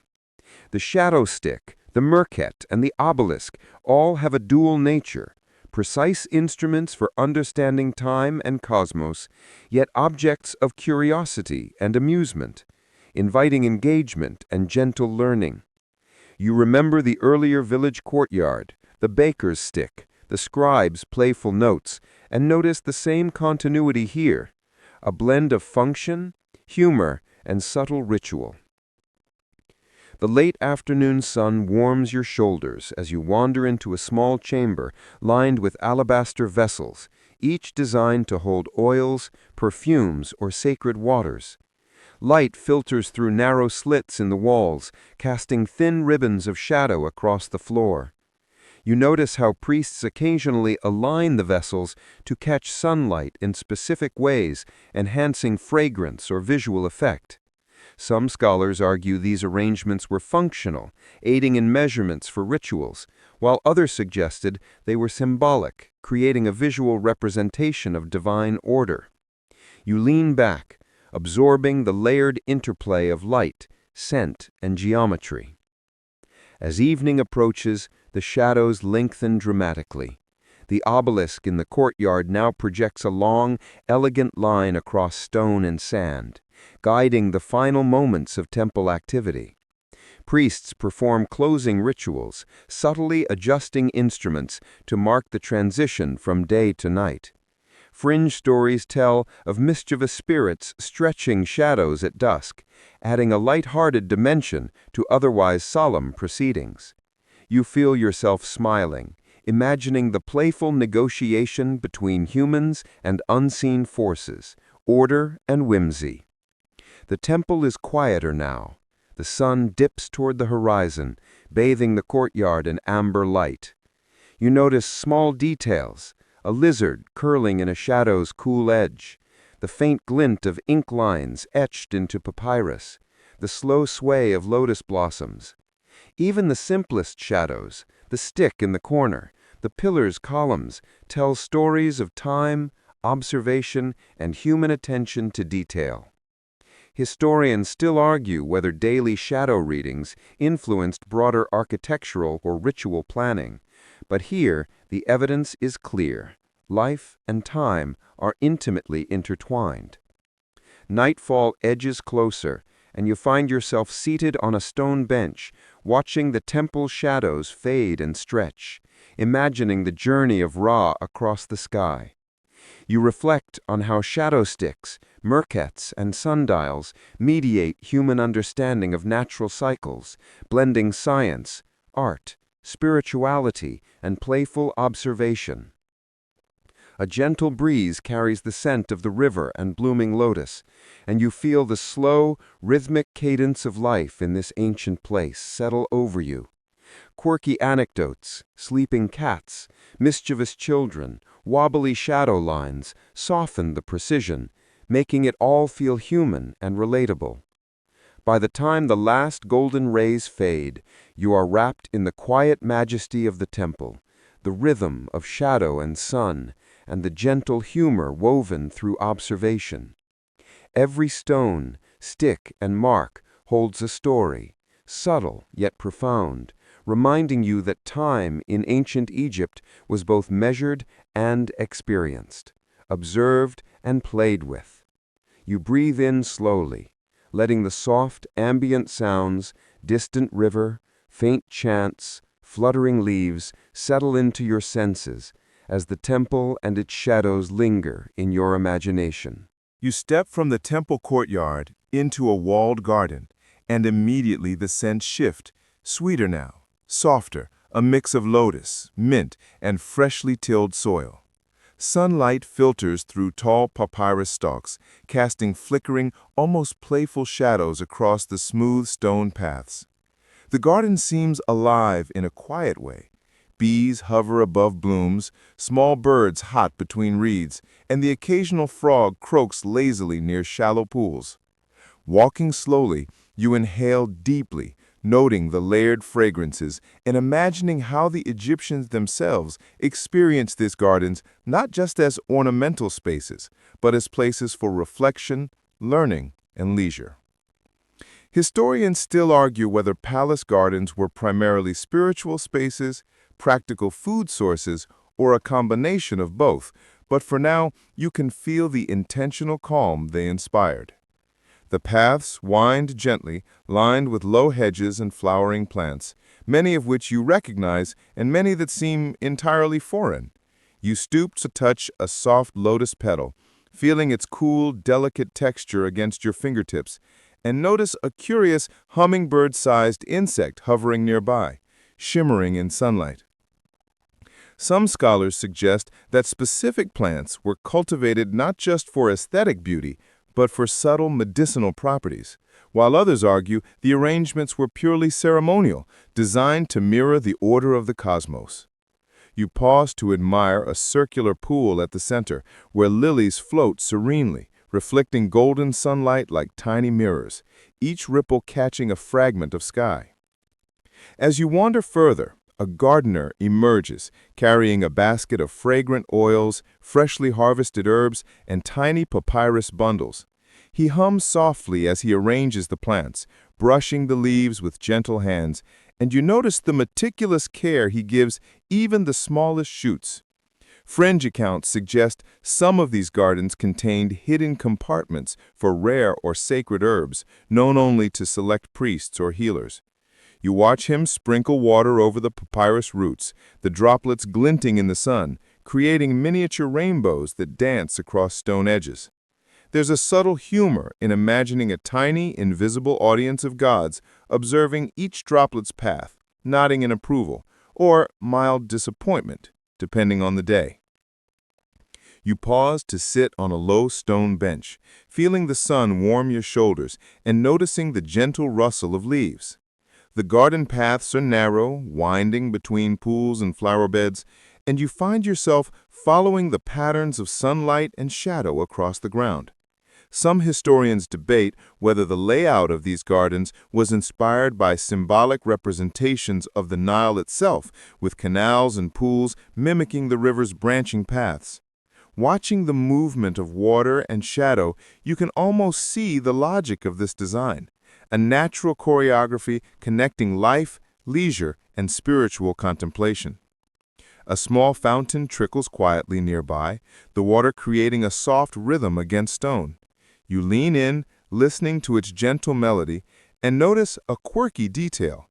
Tiny fish swim in precise patterns, occasionally nudging a floating petal. Some scholars suggest that specific fish were thought to bring good luck or act as tiny ceremonial participants, though scholars still argue whether their inclusion was functional or symbolic. You watch a dragonfly skim the surface, its wings catching the sunlight and reflecting fragments of garden magic in midair. The juxtaposition of playfulness and precision seems quintessentially Egyptian. Life observed, curated, and gently celebrated. Wandering past a line of fragrant herbs, you notice a small patch of blue flowers that you later learned were valued not for scent, but for medicinal application, used in oils or poultices for minor ailments. Some of these plants have peculiar histories, stories of ancient deities or legendary healers who recommended them for curious conditions like calming restless children or aiding concentration during study. You smile at the thought, imagining a scribe carefully selecting petals to improve focus, while a mischievous cat swipes at the bundle, creating minor chaos. The interweaving of practical use, symbolic meaning, and gentle mischief seems to define this garden as much as the water or stone paths. Birds call softly in the distance as you meander along a shaded canal lined with reeds. Water trickles over tiny stone spouts, creating a hypnotic, almost ASMR-like rhythm that draws your attention to the present moment. You notice patterns in the sunlight, small beams filtering through papyrus stalks, casting dancing shadows on the smooth stones. Fringe theories suggest that these subtle light effects were intentionally designed to enhance meditation or ritual, though some historians argue that it was simply an aesthetic choice.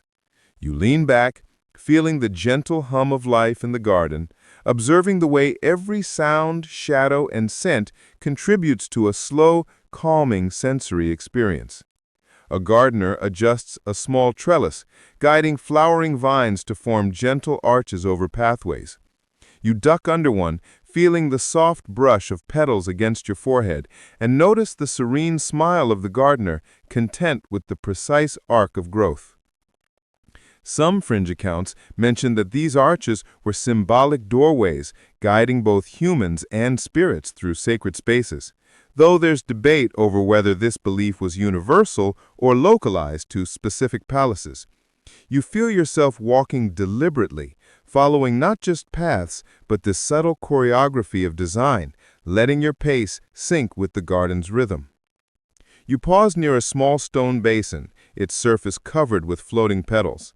The scent is faintly sweet and calming, and you realize that the Egyptians understood the psychological power of fragrance, using it in both leisure and ritual.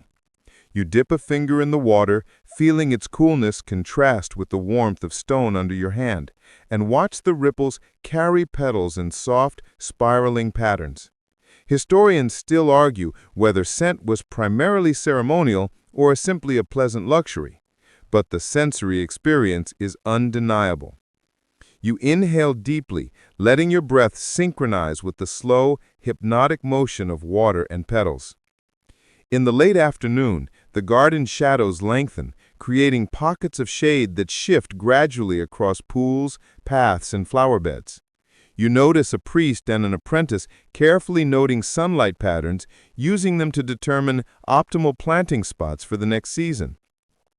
There's a subtle humor in imagining the apprentice's frustration when a mischievous frog interrupts measurement and splashes water onto carefully arranged reeds.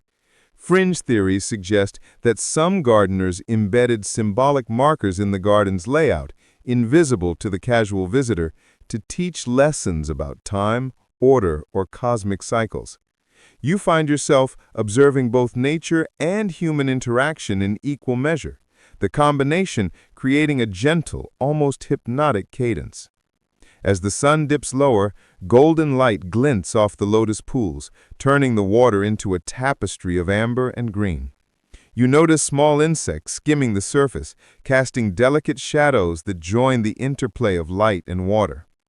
The air is filled with soft scents of herbs, mud, and flower petals, and you feel a quiet sense of completeness.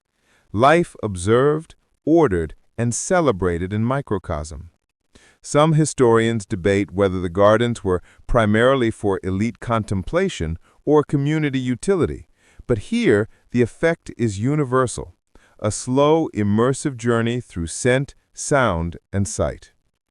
By evening, shadows from the towering papyrus stalks stretch across the ground, merging with fading sunlight to create a soft, warm glow. Birds settle among reeds, frogs croak a steady lullaby, and the gentle trickle of water completes a soothing symphony. You stroll along winding paths, mindful of each footfall on warm stone, each gentle breeze brushing against your skin, and the subtle movements of petals in the water. Quirky observations: the frog that leaps at the wrong moment, the dragonfly skimming too close, the slight wobble in a petal's shadow, add life and gentle humor to the precise, orderly environment. Finally, you pause at the garden's exit, feeling the day's warmth and calm settle into your body. The interplay of sunlight, shadow, fragrance, and sound has created a slow, immersive meditation, a tactile, visual, and olfactory exploration that blends observation, ritual, and quiet amusement.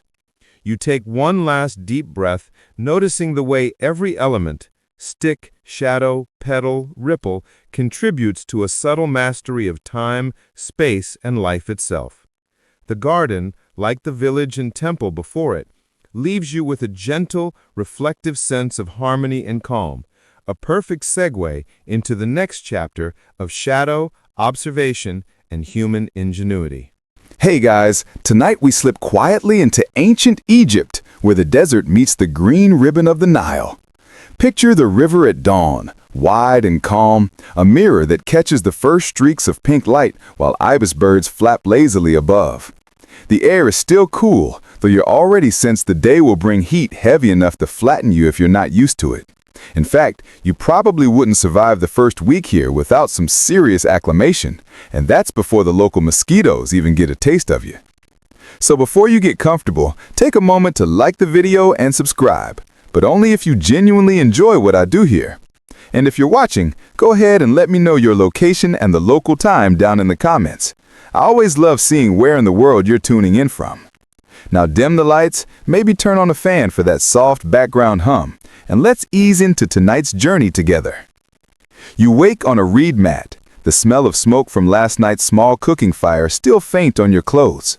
The clay walls of your mud brick house are warm to the touch even at sunrise, already storing up the heat of the day like a patient oven. Somewhere nearby, a rooster you don't own insists on becoming everyone's alarm clock. Chickens, by the way, were latecomers to Egypt, but in this imagined morning, one struts past anyway because historical timelines don't always match what you picture.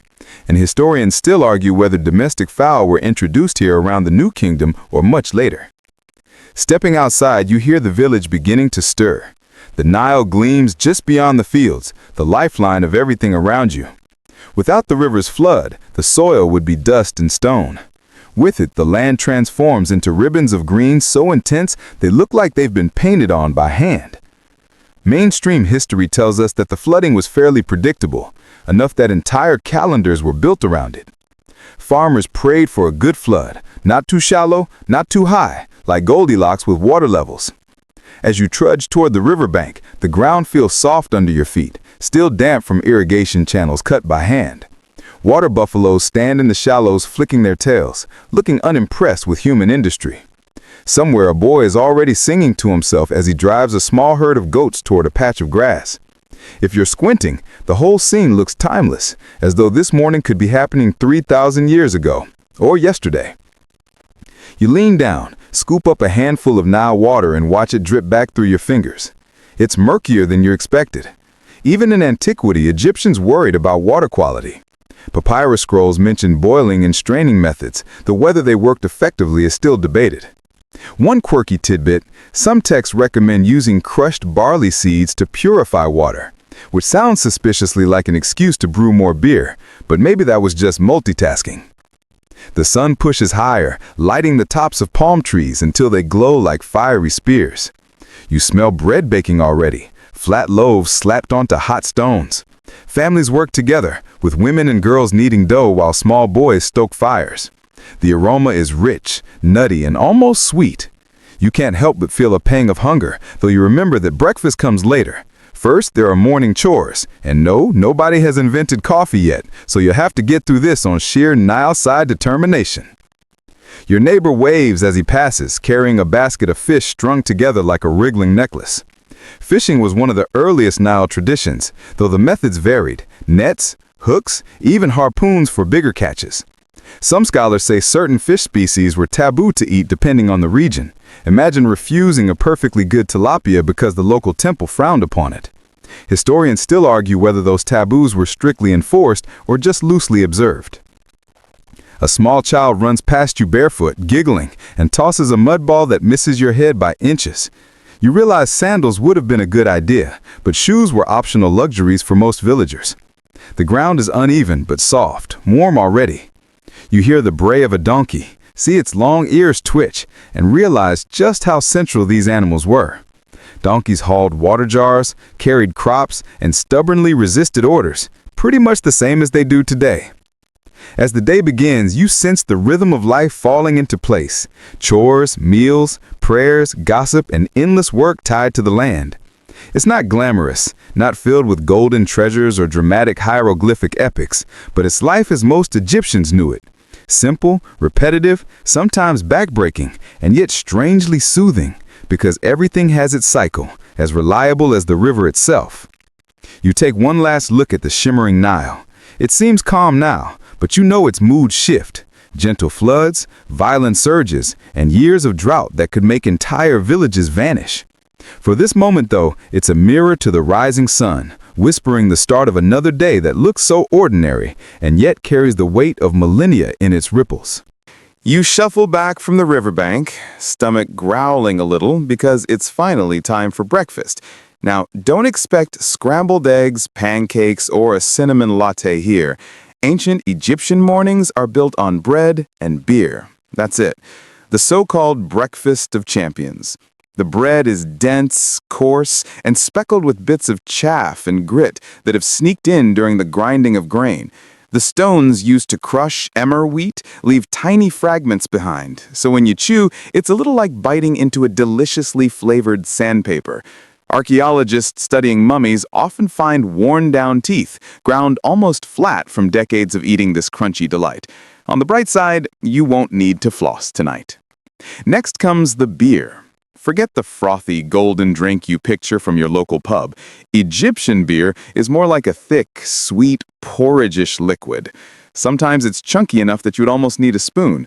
But in a land with a blazing sun and limited clean water, this murky brew is safe, filling, and, most importantly, mildly intoxicating. Perfect for taking the edge off another day in the fields. Historians still argue whether it was nutritious enough to count as a meal on its own, or if that's just wishful thinking from ancient farmers who didn't want to cook more food. The process of brewing involves baking a batch of half-cooked bread, crumbling it into vats, mixing with water, and letting it all bubble into a tangy concoction. Some batches even have dates or honey added, making them sweeter. You take a sip, feel the faint fizz, and imagine villagers clinking clay mugs together, mumbling something like cheers, though they probably didn't use that exact word. It's a surprisingly communal moment. As you sit cross-legged with a group, tearing hunks of bread and dipping them in a smear of beans or onions, you notice how central food is to daily rituals.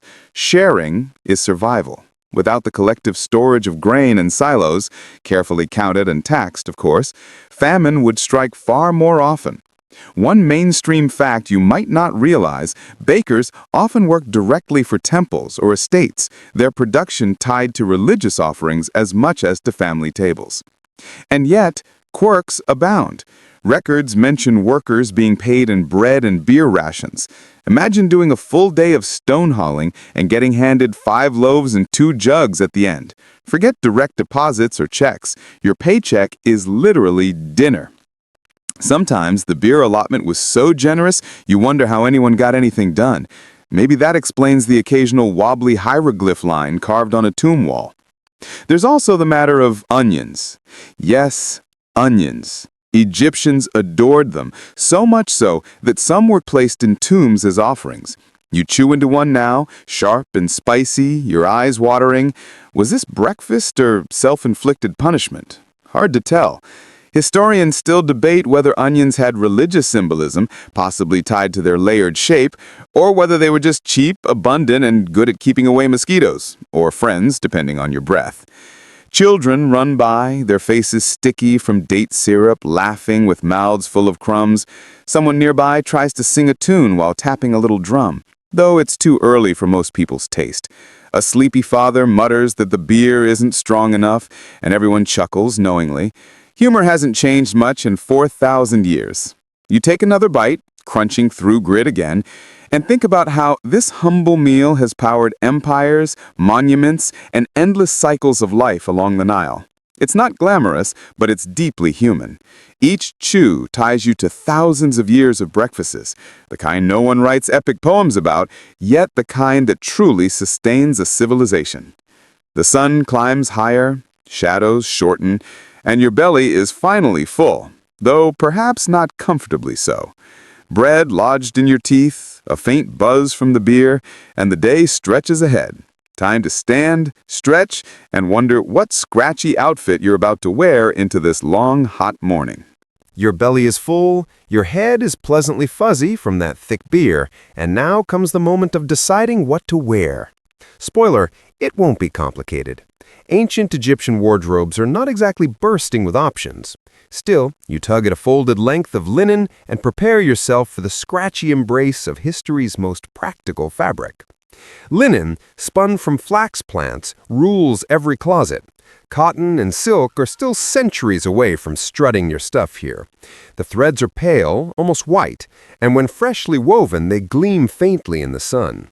But don't get too romantic about it. Most people's tunics are coarse, stiff, and about as comfortable as wearing a bed sheet that's been washed with gravel. Richer folk might enjoy softer, finely pleated linen that ripples elegantly when they move, while you, humble villager, wrestle with a fabric that feels like it's exfoliating your skin with every step. The mainstream fact is that Egyptians wore linen not only because it kept them cool, but also because they believed wool was ritually unclean. Wool might keep you warm, but in this climate, it just wasn't worth the sweat. So you wrap the garment around you, tie it with a simple belt, and try not to scratch. Historians still argue whether everyone pleated their clothes at home or if that delicate accordion style was reserved for the upper classes with servants who had the patience of saints. And here comes the fun part: accessories. You don't leave the house without a charm or two because protection from bad luck is always in fashion. Maybe you slip on an amulet in the shape of the Eye of Horus, a tiny faience bead strung on cord, believed to ward off illness and envy. Or perhaps a scarab beetle, carved from green stone, because who doesn't want a good luck bug hanging around their neck? Some folks even carried little figures of Bes, the short, squat, grinning household god, who was basically the ancient Egyptian version of a protective garden gnome. Quirky, yes, but effective, or at least reassuring. Children are smeared with protective ointments too, sometimes thick layers of oil and resins that glisten in the sunlight. One neighbor pats a squirming toddler coated like a roast chicken, muttering blessings under her breath. You've heard odd remedies about mixing crocodile dung with oil to keep away both sunburn and evil spirits. Maybe it works, maybe it just makes you unpopular at parties. Historians still argue whether crocodile dung sunscreen was widely practiced or just an outlandish recipe noted in a single medical scroll. Either way, you make a mental note to stick to shade. You glance at your reflection in a pot of water. Linen tunic, slightly uneven, amulet hanging awkwardly, hair cropped short. Hairstyles, by the way, are a big deal. Men and women often shaved their heads to escape lice and heat, then wore wigs on special occasions. These wigs could be elaborate, braided with beads, or sometimes just practical and short. You run your hand across your own sweaty scalp and decide you're grateful no one expects you to maintain glossy wig hair while herding goats. Makeup is another layer of the morning ritual, though not just for glamour. You rub a little black coal under your eyes, and instantly you feel both fabulous and shielded from the glare of the sun. Scientists have found that the lead-based compounds in Egyptian cosmetics may have helped prevent eye infections too. So yes, your eyeliner is medicinal. Somewhere an ancient scribe is rolling his eyes at modern beauty influencers, muttering, "He did smoky eye first." As you adjust your belt and sling a satchel over your shoulder, you realize you look remarkably similar to almost everyone else in the village. Fashion here isn't about standing out, but blending into the steady rhythm of the community. That being said, you can still imagine wealthier neighbors swanning by in pleated linen gowns, gold jewelry glittering, and perfumed cones of wax melting slowly atop their heads, releasing fragrance as they walked. Try not to stare. It's hard to look glamorous when you still got crumbs of gritty bread in your teeth. One last check. Amulet in place, eyeliner sharp, tunic only slightly itchy. You're ready. The sun has risen higher, the hum of insects fills the air, and farmers are already calling to one another across the fields. With breakfast settled and your outfit secured, it's time to head out and join the endless work waiting beneath the blazing Egyptian sky. By the time you peel yourself away from the heat of the fields, your skin feels tight from the sun, and you're grateful for the sudden coolness that comes when you step under the massive stone shadows of a temple. The shift is instant. Outside, brightness and sweat. Inside, gloom and a hush so heavy you almost feel guilty for breathing too loudly. The temple smells of resin and smoke. Incense burns in shallow bowls, tendrils of fragrant haze curling upward and clinging to the painted walls. The air is thick, perfumed, and a little dizzying after hours of dust and grain. You cough lightly, earning a glare from a priest who clearly thinks your lungs should be more respectful. Mainstream fact: Egyptian temples weren't simply places of prayer for everyone. They were the domain of priests, administrators, and the gods themselves. Ordinary villagers rarely entered the sacred inner rooms. They lingered in outer courts, bringing offerings of food, beer, or flowers. The idea of personal worship wasn't really the point here. This was about cosmic order, the balance of Ma'at, and making sure the sun didn't forget to rise tomorrow. Your sandals tap against smooth flagstones, and you crane your neck upward. Columns painted in bright colors soar into shadow, carved with lotus blossoms and papyrus stalks. Imagine a forest of stone frozen mid-bloom. The paint is still vivid in places, though chipped and dulled by time.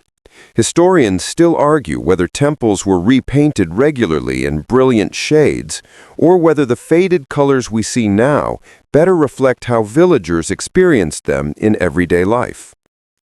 Priests glide past in spotless linen, shaved heads gleaming, carrying trays of bread and jars of beer to set before statues of gods. You catch a glimpse of a gilded figure, perhaps Amun or Ra or Hathor, half hidden in flickering lamplight. To the worshippers, these statues weren't symbols. They were living embodiments of the gods, housed and fed like royal guests. You wonder, only half joking, if the gods got tired of beer and bread 3 times a day. Here's a quirky tidbit. Temple rituals could involve waking up the god each morning, with priests carefully washing, dressing, and even applying makeup to the statue. Imagine starting your day by putting eyeliner on a giant falcon-headed deity. It sounds absurd, but to the Egyptians, it was as serious as feeding your family. It kept the world turning.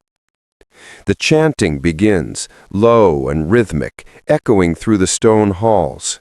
Drums beat softly, a deep pulse you feel in your chest more than you hear with your ears. The words are in ancient hymns, praising the gods, promising devotion. You don't catch the details, but you don't need to. The cadence itself is lulling. Combined with the thick incense and cool shadows, you could almost fall asleep standing there. A draft of cooler air slides through the temple doorway, carrying faint street sounds back inside, the bray of a donkey, the squabble of children. It feels strange to remember the noisy, messy village life just outside, while standing here among solemn chants and glowing statues.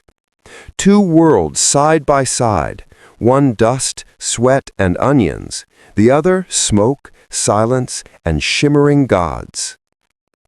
You linger a while longer, watching the dance of light and shadow on painted stone. Your eyelids grow heavy, lulled by the rhythm of the chants. But eventually, you step back out into the blazing sun, eyes watering at the sudden glare.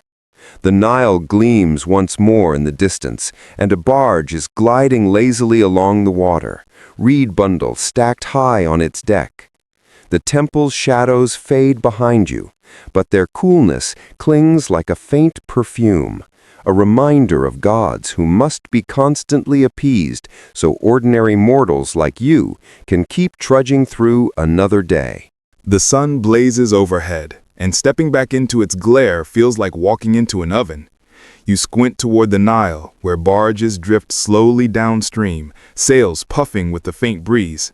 The river is no longer just scenery, it's the highway of Egypt, carrying grain, stone, people, and gossip from village to village. You head closer, drawn to the steady creak of wood against current. The first thing you notice is the boats themselves. Made of planks lashed together, sealed with pitch and stuffed with reeds, they look fragile, almost flimsy, but they float with surprising confidence. The sails are square, made of linen that catches the sun until it glows like parchment. Crewmen pull ropes, their muscles taut, while others steer with long oars. The Nile is so calm compared to an ocean that most boats don't need to be massive, yet somehow these vessels carried blocks of stone for temples and pyramids. Mainstream fact, even the colossal obelisks weighing hundreds of tons were floated downriver on specially designed barges. Picture that. Your morning commute includes a skyscraper lying sideways. You step onto a smaller merchant barge and find yourself surrounded by bundles of reeds, jars of fish sealed with mud, and baskets of figs so ripe their sweet smell overwhelms the air. A trader grins, offering you a taste of dried dates, sticky and chewy, while another boasts about her basket of onions as if it were treasure. Commerce here is loud but oddly friendly, full of exaggerated claims and cheerful bartering. One quirky tidbit, Egyptians sometimes transported live birds in wicker cages stacked high on boats, their squawking echoing across the water. You can imagine the chaos, hundreds of honking geese crammed together, flapping wings while sailors shout over the noise. Historians still argue whether these river convoys were carefully scheduled under state control, or more like a free-for-all where private traders just shouted until someone listened.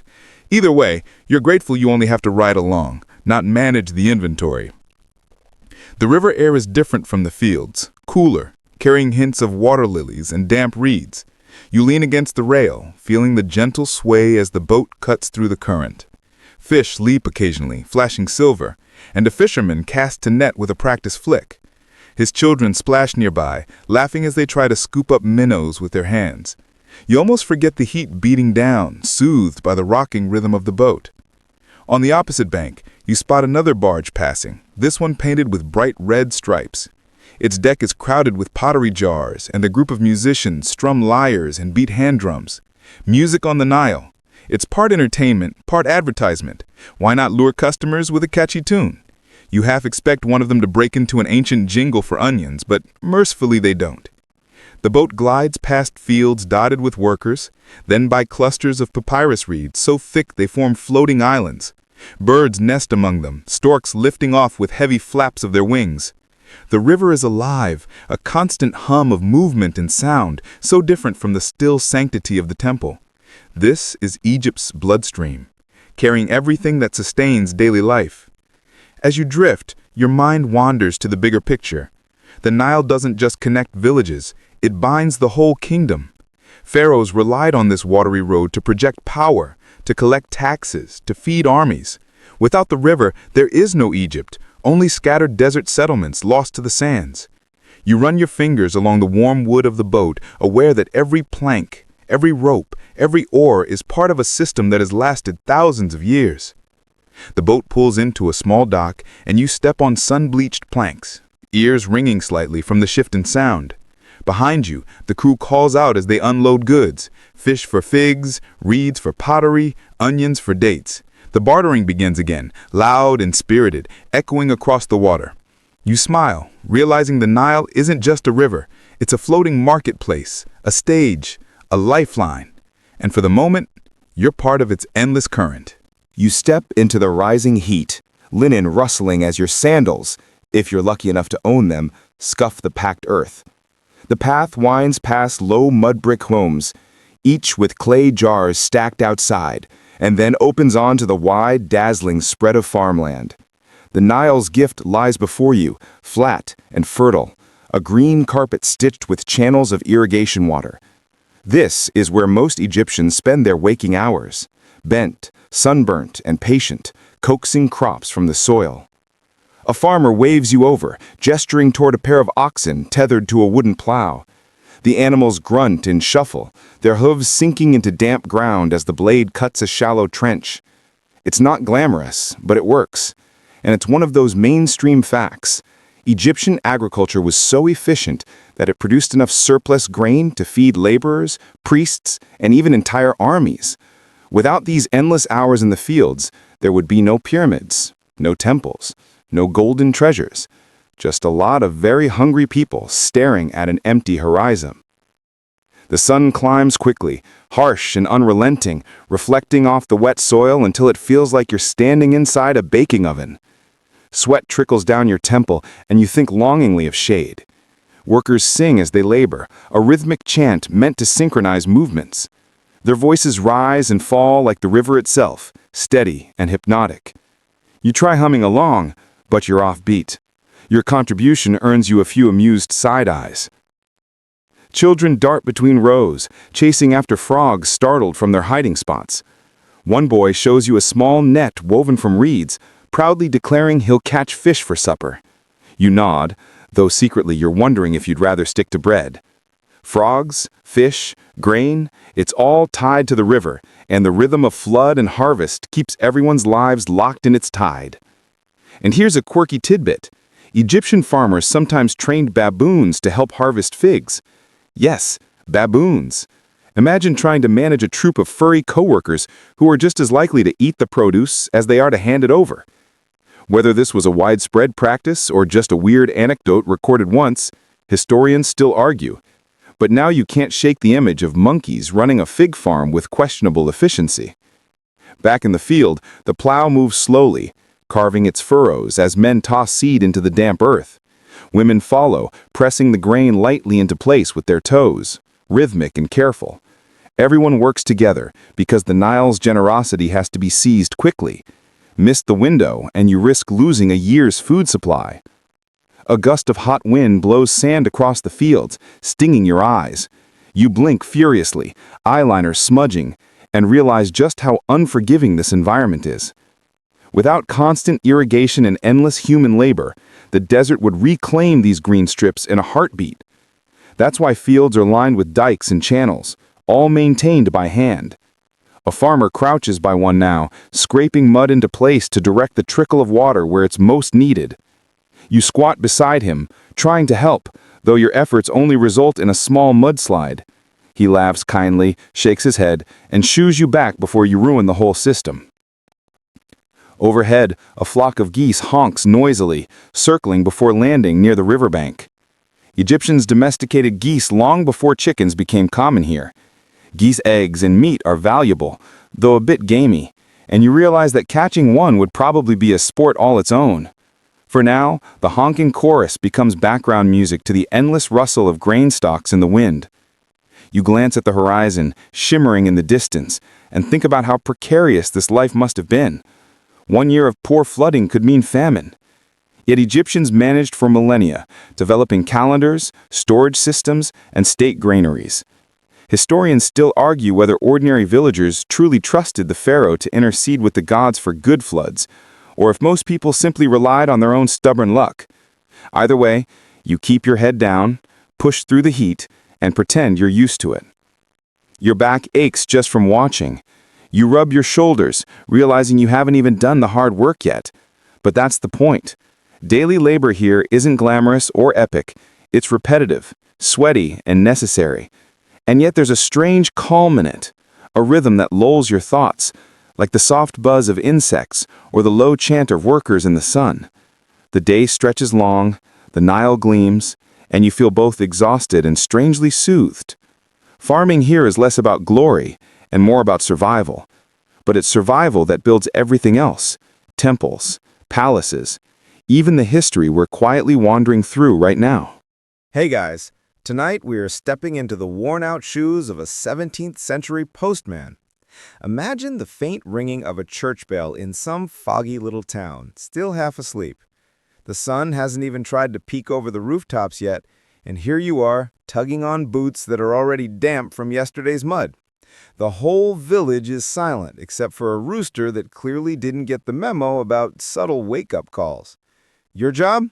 To deliver scraps of paper and folded parchment that could contain love, money, or just someone complaining about hay prices. It sounds noble until you realize most of your life is damp socks, heavy bags, and long miles. Honestly, you probably wouldn't survive a week of it, unless you've got a secret passion for blisters. So, before you get comfortable, take a moment to like the video and subscribe, but only if you genuinely enjoy what I do here.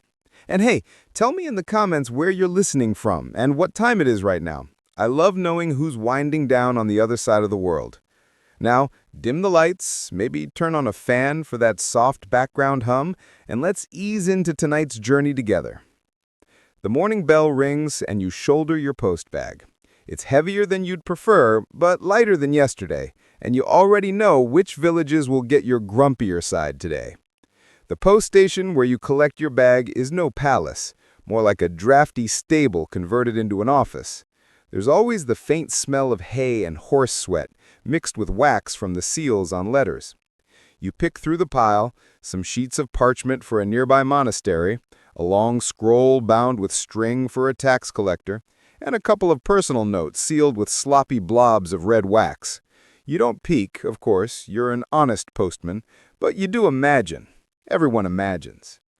Historians still argue whether early 17th century postal workers were allowed to carry private letters or only official ones. Some suggest that in many towns, the so-called Royal Mail ignored ordinary people, leaving private couriers like you to bridge the gap. Others argue that the division was fuzzy and villagers slipped coins into your hand to sneak letters into your bag alongside official dispatches. Either way, your bag feels like a strange blend of empire and gossip. You tighten the leather strap across your chest. The buckle squeaks. The strap is cracked. You tell yourself it'll last another season, though you know you'll end up trying to fix it with twine before long. Outside, the air is crisp. A mist clings to the fields, turning fence posts into ghostly silhouettes. Somewhere in the distance, a cow moos, sounding as tired as you feel. A mainstream fact here. In 17th century Europe, bells really did mark time since most villagers lacked clocks. You lived your life by tolling metal, whether you liked it or not. The bell doesn't ask if you're ready, it just tells you the road won't wait. As you adjust your bag, you glance at the letters again. The handwriting fascinates you. Some elegant loops of ink, some frantic scratches like the writer was in a hurry, or drunk, possibly both. There's always one letter with smudged ink, like the sender sneezed halfway through. You wonder if their loved one will laugh or just squint in frustration. A quirky tidbit. In some towns, postal workers were rumored to be able to read letters without opening them. Not actual magic, of course, but they supposedly studied the outside so carefully, handwriting, seals, even the thickness of paper, that they could guess contents.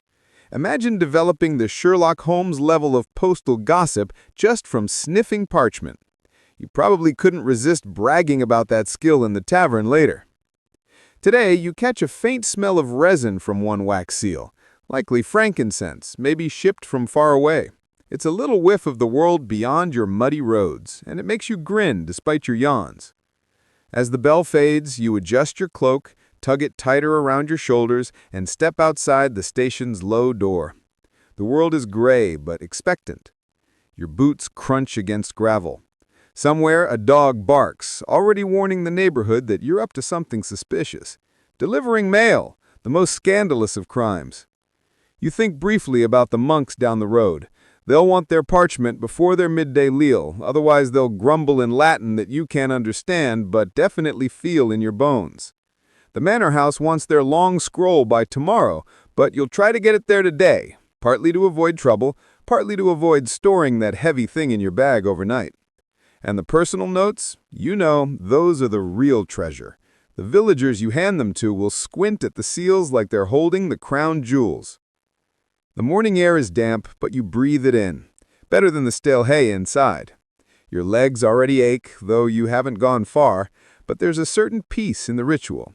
Step, bag shift, creak of leather, deep breath, repeat. You glance at the horizon. It's a pale smear, no sun yet, but enough to guide you. And somewhere down that road, miles away, someone is waiting for a folded square of parchment that might change their whole day, or at least give them a reason to gossip with their neighbor.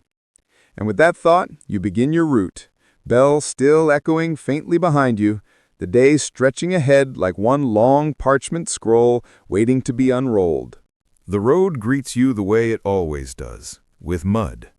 Thick, slippery mud that sucks at your boots as though the earth itself is trying to steal your footwear. You set one foot down, it squelches. You lift it up, it makes that ridiculous slurping noise you swear could wake the dead. There's no escaping it. Roads in the 17th century are more suggestion than infrastructure. You start off anyway, one cautious step at a time. Your bag bumps against your hip, its weight swinging like a pendulum. Every few paces you adjust the strap, but it never feels right. Maybe it's designed to keep you humble. Mainstream fact. In most parts of Europe during this time, roads outside the biggest cities weren't paved at all. Royal highways occasionally had gravel or stone, but the moment you left those, it was dirt.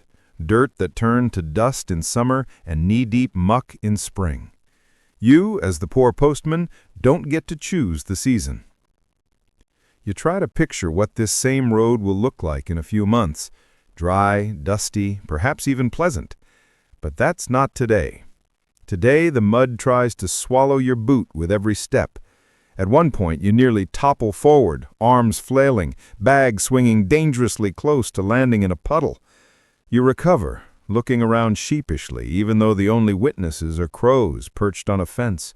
One caws, as if laughing at you. You mutter something unrepeatable under your breath and keep going.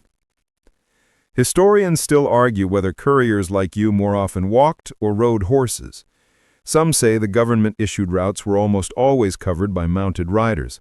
Others point out that in rural areas, horses were expensive luxuries and most local messengers trudged on foot. You can feel your legs voting for the second theory right now. Your cloak doesn't help much. It's damp around the edges, already splattered. Still, you pull it tighter, trying to ward off the morning chill. You pass a hedgerow where frost clings stubbornly to the leaves. A hare darts across the path, startled by your crunching steps. For a fleeting moment, you envy the hare's speed. Imagine being that nimble instead of dragging this load like an unwilling mule. A quirky tidbit. Some postal guides from the era recommended carrying a spare pair of shoes, not for comfort, but because muddy roads were so likely to destroy them. Travelers wrote of abandoning ruined footwear in the muck and trudging on barefoot until the next town. You glance down at your own boots and quietly pray they make it to evening. If not, well, you can always blame occupational hazard when you turn them in for repairs. You come to a small bridge, or, well, what counts as one. Really, it's just a few planks across a stream. The water below gurgles cheerfully, mocking your cautious steps. You balance, arms out like a clumsy acrobat, and make it across without incident. Victory! You smile at yourself, half proud, half aware that no one else cares. That's the life of the postman. Small triumphs over mud and wobbly planks. The road curves, leading past a field where a farmer is already at work. He raises a hand in greeting, squinting at you from underneath his hat. You wave back, but don't stop. You know if you linger, he'll corner you with half an hour of complaints about taxes or crop failures. That's not gossip you're paid to deliver. Your bag shifts again, and you feel the scroll inside digging against your ribs. You curse the tax collectors silently. Nobles never think about how heavy their words are when they're wrapped in parchment and ribbon. Every step feels like you're carrying a brick in your bag. By now, the mud has caked around your boots, making them heavier with each mile. You scrape them against a rock, shedding some of the muck, though more will cling soon enough. It's like walking with ankle weights before gyms even existed. You tell yourself at least it's good exercise, though it doesn't feel like a consolation when your toes are freezing. The village bell behind you has long faded, replaced by the steady rhythm of your own trudging. The world feels quiet, like it belongs only to you and your letters. The mist lifts slowly, revealing hedges, thatched roofs in the distance, and the faint promise of the next stop.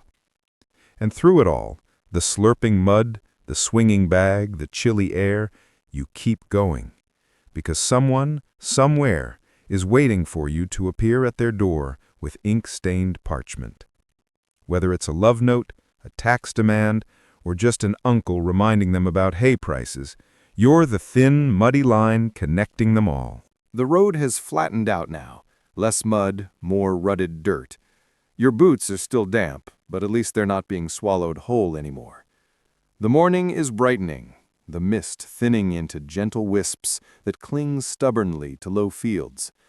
Birds are louder here, sparrows darting between hedges, crows overhead, and the occasional goose honking as if it's auditioning for the role of roadside alarm clock.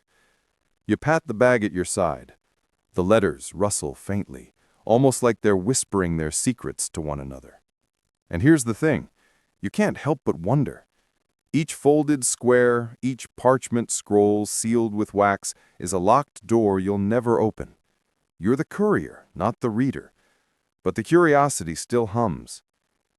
Mainstream fact, by the 17th century, letters were folded into their own envelopes, self-sealing, with wax and string, rather than slipped into the paper envelopes we think of today. Privacy was, in theory, absolute. Of course, privacy is also a suggestion, and you can't help noticing how tempting those wax seals look. One particularly fancy letter juts against your ribs.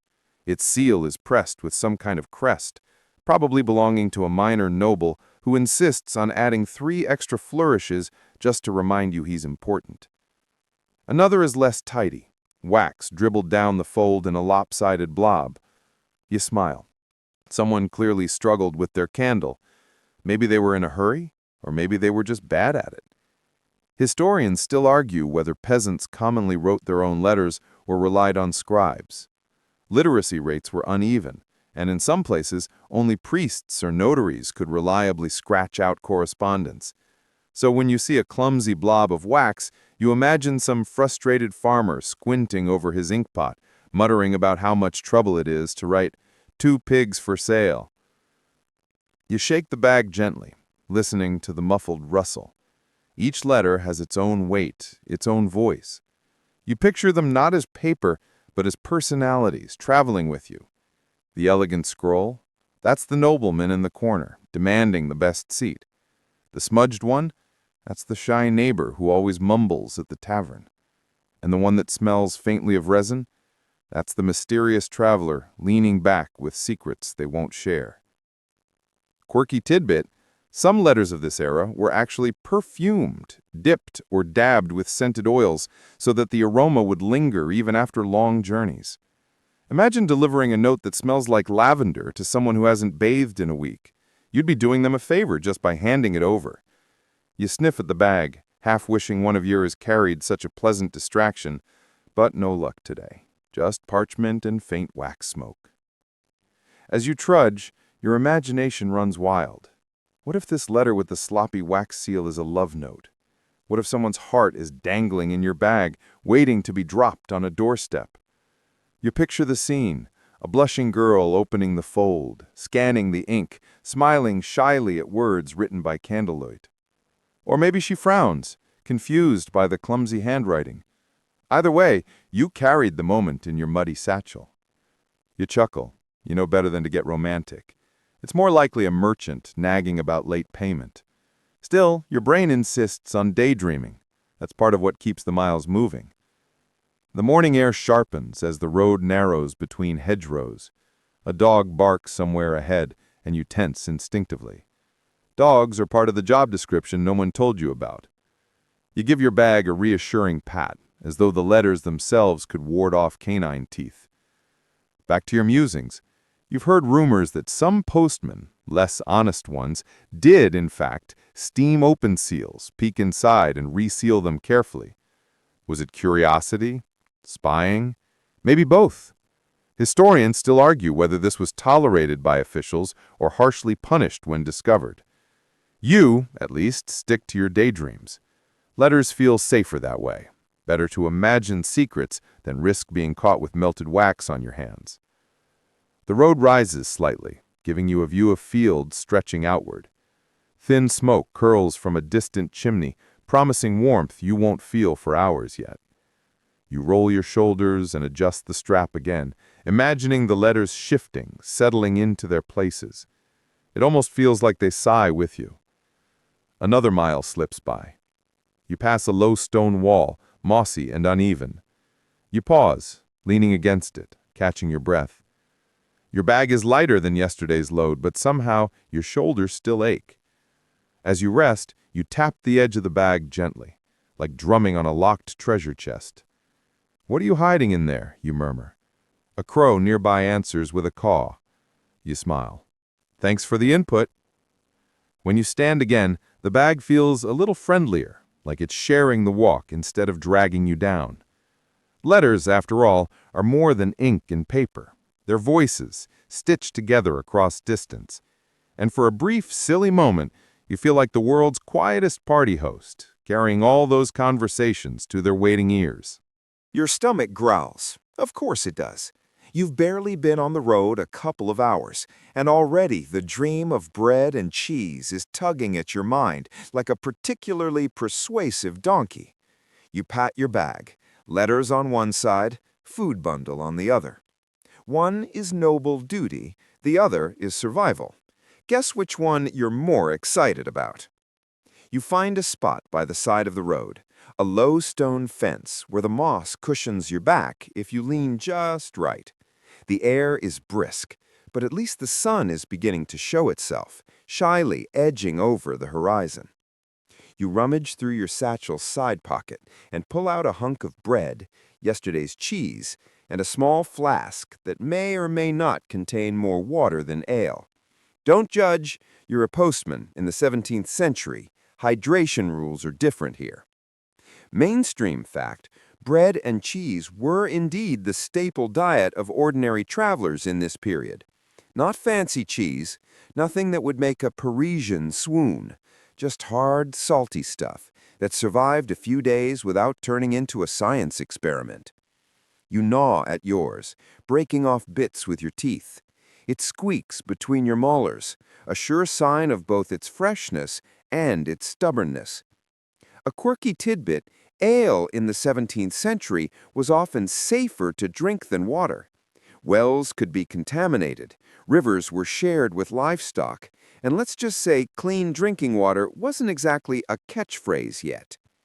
Ale, mildly alcoholic and boiled in brewing, killed off most of what wanted to kill you, which explains why your hydration flask leaves you pleasantly warm after a swig.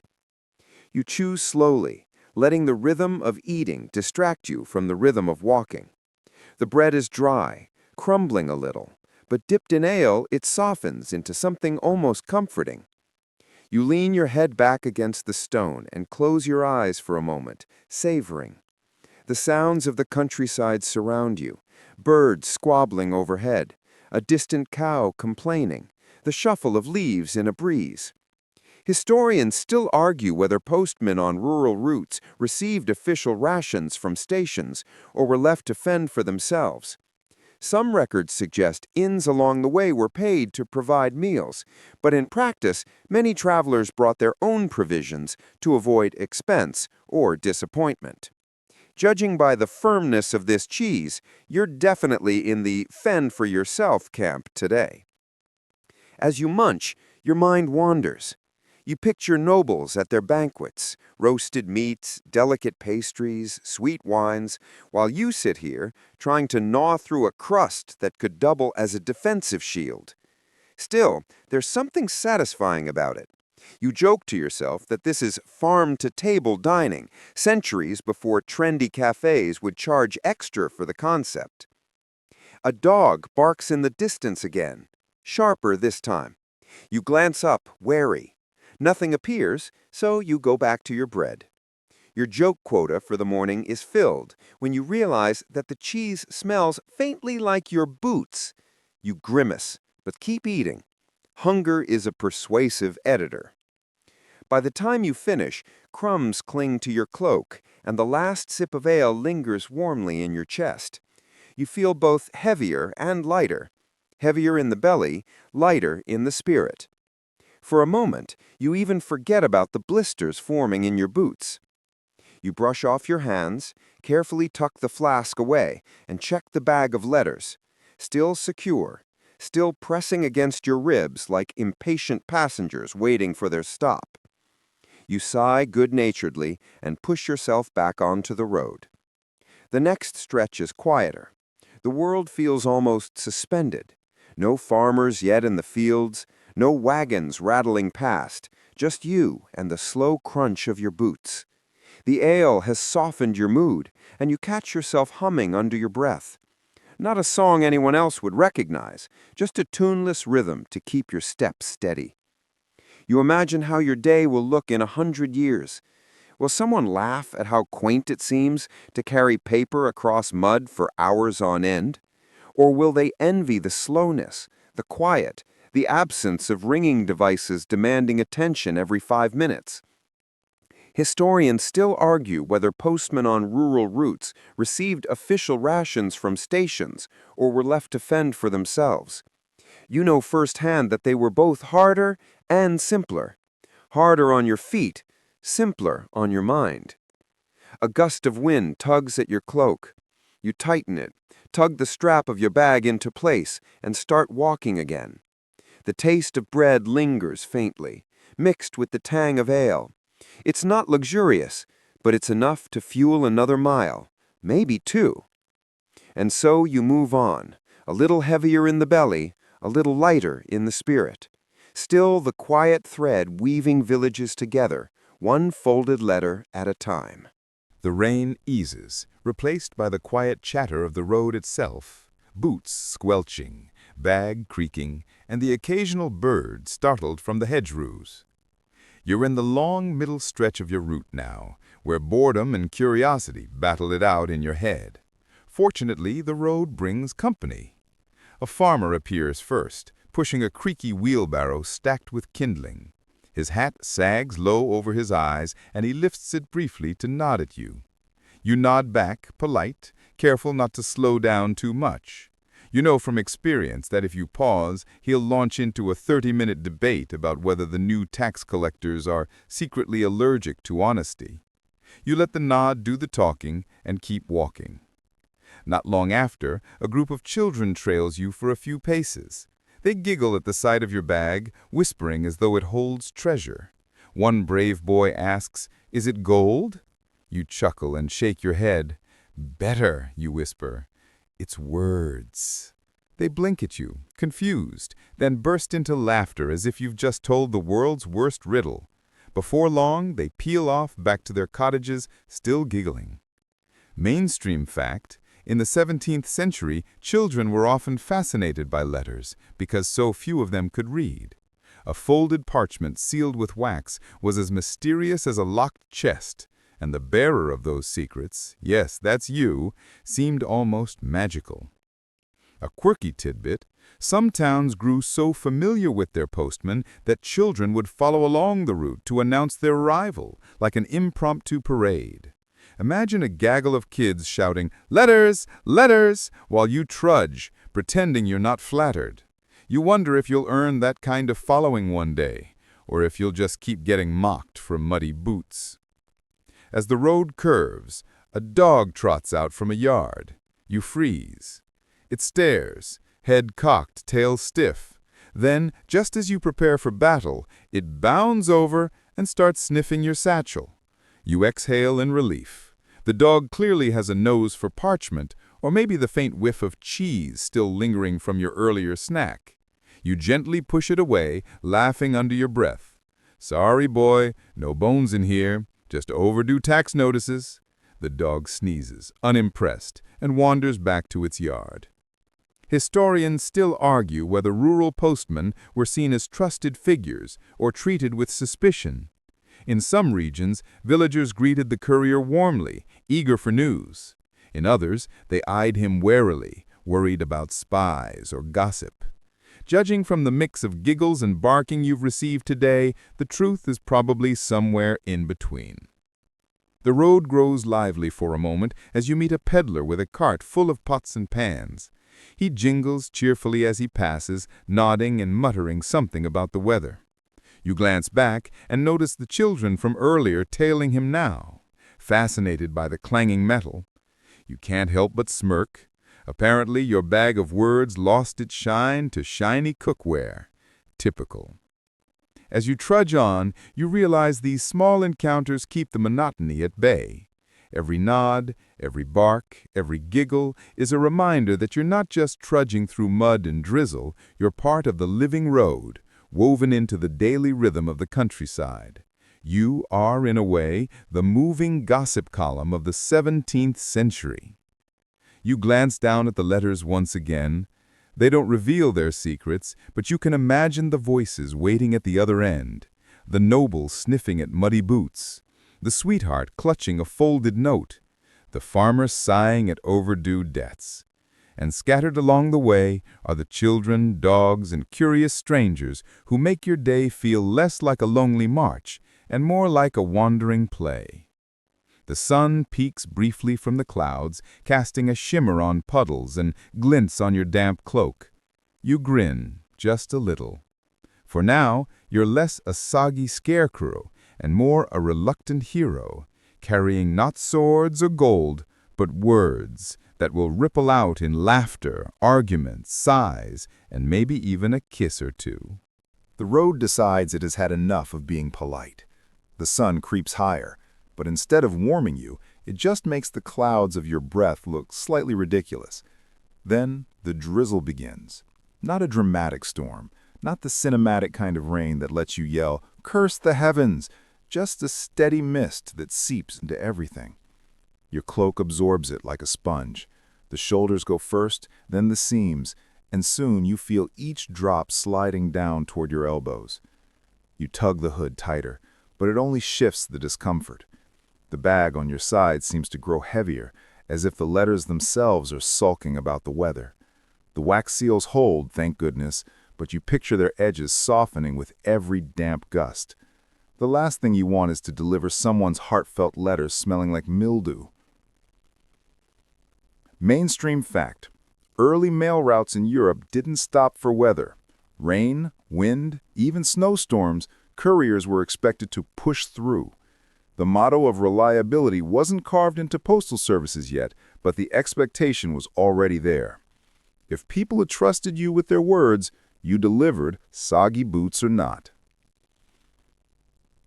Hey guys, tonight we're stepping softly into ancient Egypt.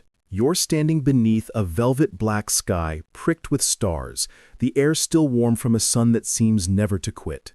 Sand shifts under your sandals, and the faint rush of the Nile makes a background hum, nature's white noise machine.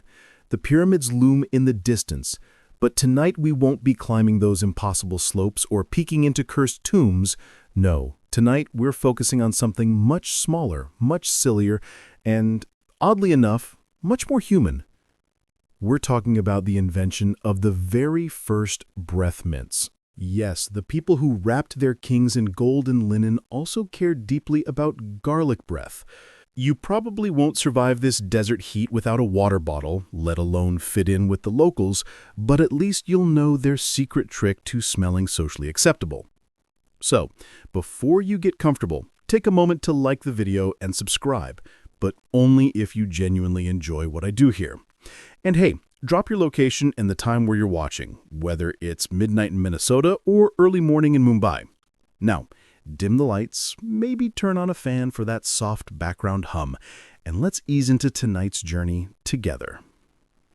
You walk slowly along a dusty path that edges the riverbank. The smell of mud and reeds mixes with something spicier, cinnamon perhaps, though it feels out of place in the middle of a marsh.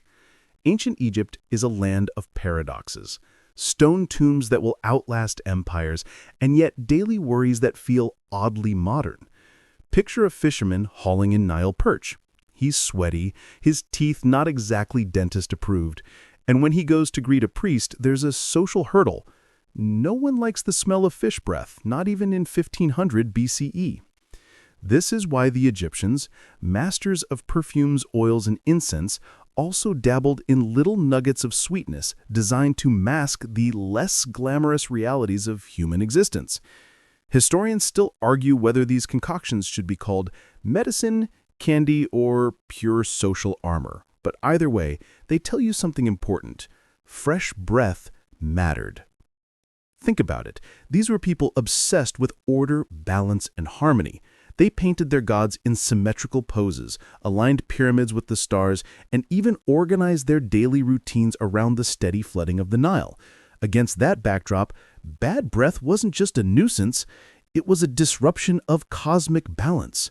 Imagine leaning in to whisper a prayer to Osiris only to gag halfway through because your mouth smelled like old onions. Not very sacred. The mainstream fact you can lean on here is simple. Egyptian texts from as early as the Middle Kingdom mention mixtures of honey and herbs for freshening the mouth. That's your evidence of early breath mints. But here's the quirky tidbit. One recipe supposedly included frankincense and cinnamon bound together with honey rolled into small pellets. Basically, the world's first Tic Tacs, except stickier. And here's your debate phrase for the night. Historians still argue whether these pellets were chewed daily, reserved for ritual, or used mostly as a cure for bad breath linked to stomach ailments. After all, Egyptian medicine liked to blur the lines between what we'd call practical and magical. Picture yourself now inside a modest mud brick home, lanterns flickering, the smell of stewed lentils hanging heavy in the air.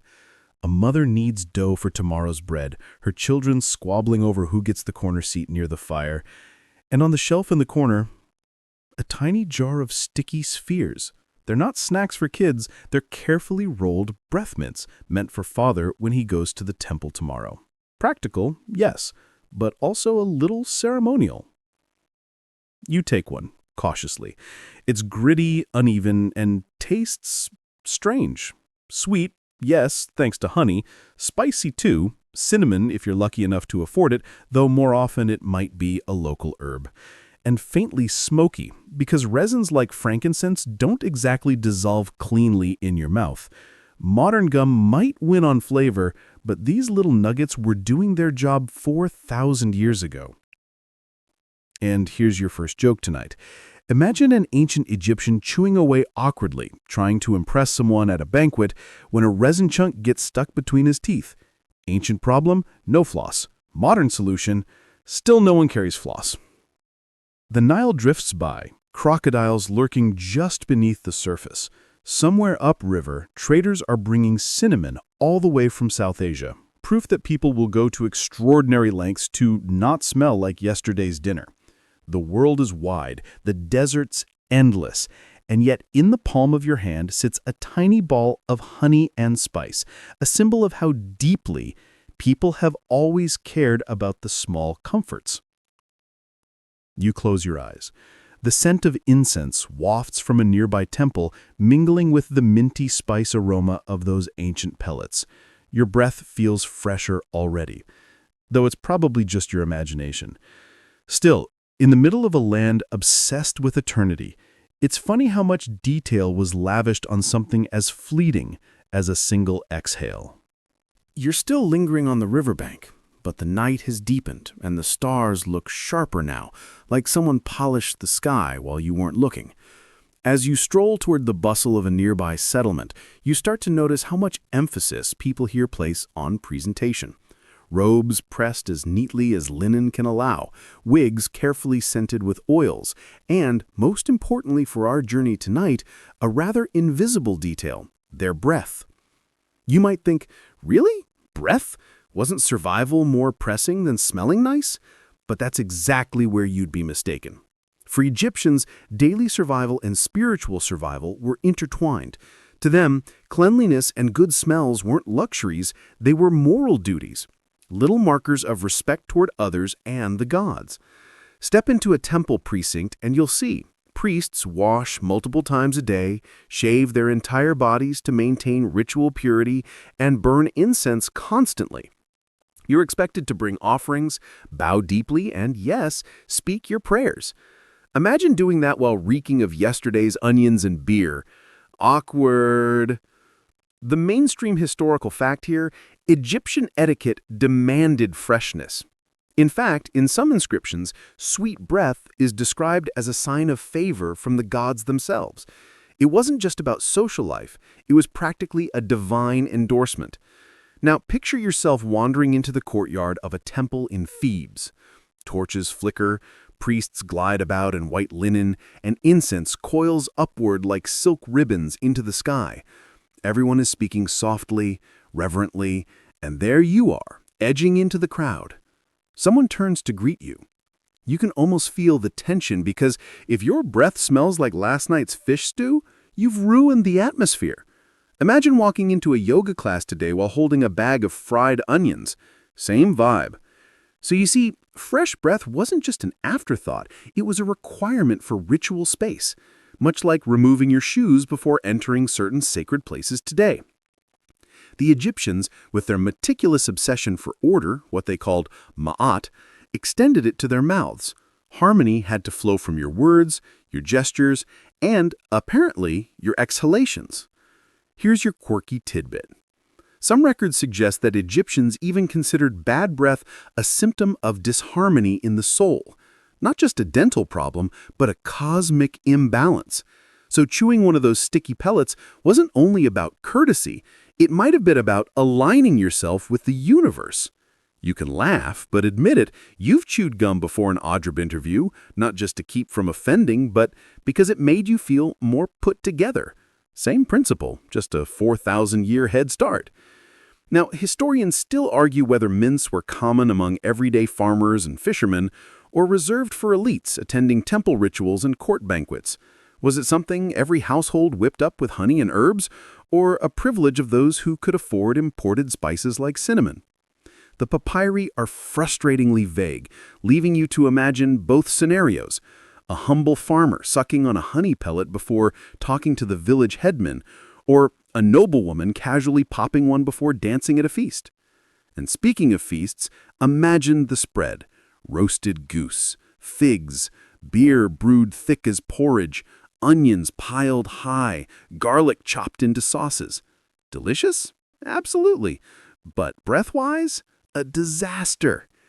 The banquet hall is echoing with laughter, heart music trickles in from the corner, and everyone is leaning close to whisper juicy gossip about Pharaoh's latest decree. Without mints, the room would smell like a middle school cafeteria after taco day. Here's joke number 1 for this section. You picture yourself as the lone guest who forgot their breath mint, trying desperately to breathe only through your nose all night. Not exactly graceful. Joke number 2 sneaks in with the priests. Imagine one leaning close to bless you, muttering a sacred formula, only for you to catch a whiff of yesterday's garlic stew. Suddenly, the godly experience feels a little less divine. And joke number 3, fast forward to today, where even with toothpaste and mouthwash, people still keep mints handy before dates. Egyptians just got there first. They basically invented fresh breath insurance. The air in the temple grows heavier with incense, almost sweet enough to choke on. And you realize this was half the trick. Incense masked unpleasant smells everywhere, temples, homes, and tombs alike. But incense alone wasn't enough. That's why they turned to something portable, something you could tuck into a jar or slip into your hand before a meeting with someone important. And so as you wander out of the temple and back into the night, you understand. Breath wasn't just air here. It was life. It was spirit. And it was etiquette rolled into one. Sweeten your words, sweeten your breath. That was the Egyptian way.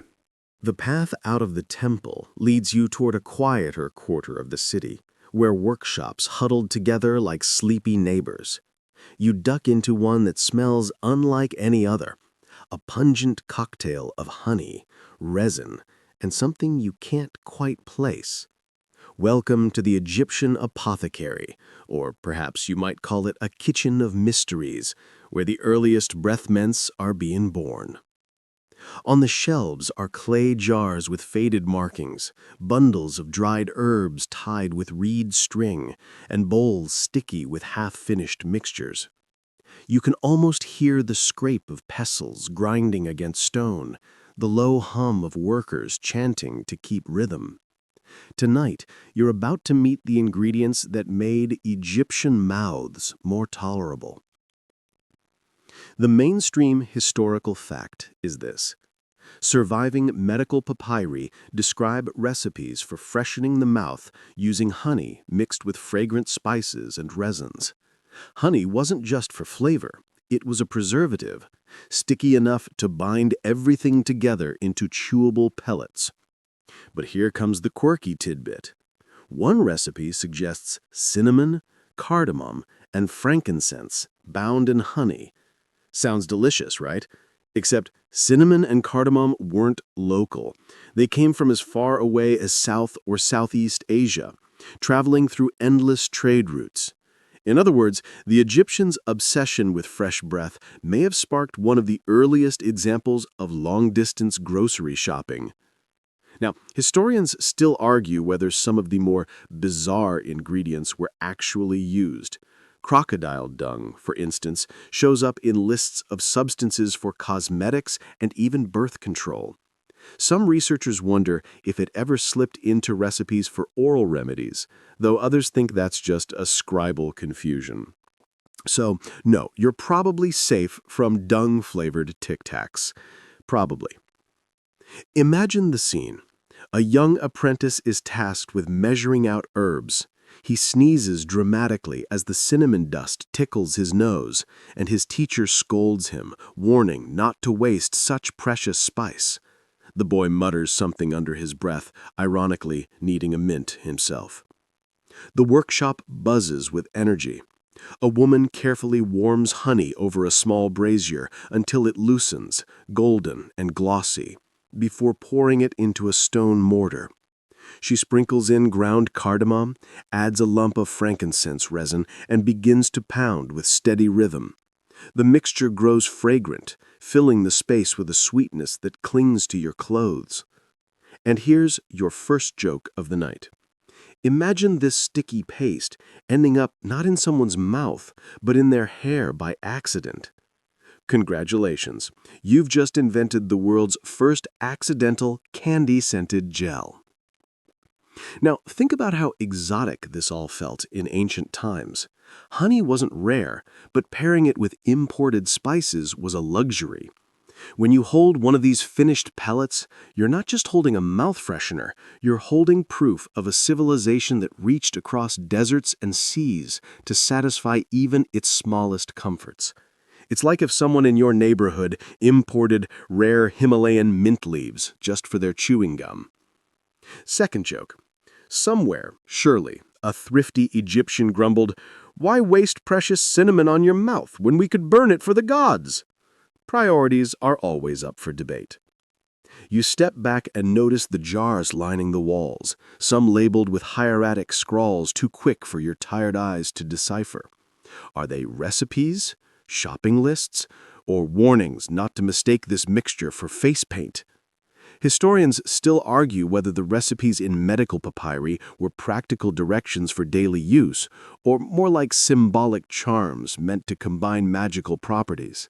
The ambiguity leaves you in limbo, unsure whether to swallow or spit.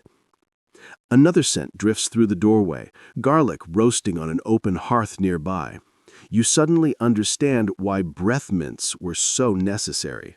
In a cuisine dominated by onions, garlic, and fish, people weren't leaving their social impressions to chance. And joke number 3 for this section. Imagine a jealous neighbor spreading rumors, whispering, "Oh, she clearly didn't chew her frankincense ball today." The first example of mint shaming in history. As you leave the workshop, your fingers feel tacky with honey, your nose tingles with spice, and your imagination is wide awake. These odd ingredients, measured and mashed together, reveal something oddly charming. Ancient people wanted the same thing you do before a date or a meeting, that quiet confidence of not breathing last night's dinner into someone else's face. The streets outside are hushed now, torches flickering low, the smell of incense and cooking fires lingering in the air. Somewhere in those clay jars lies the first recipe for sweetness on the breath.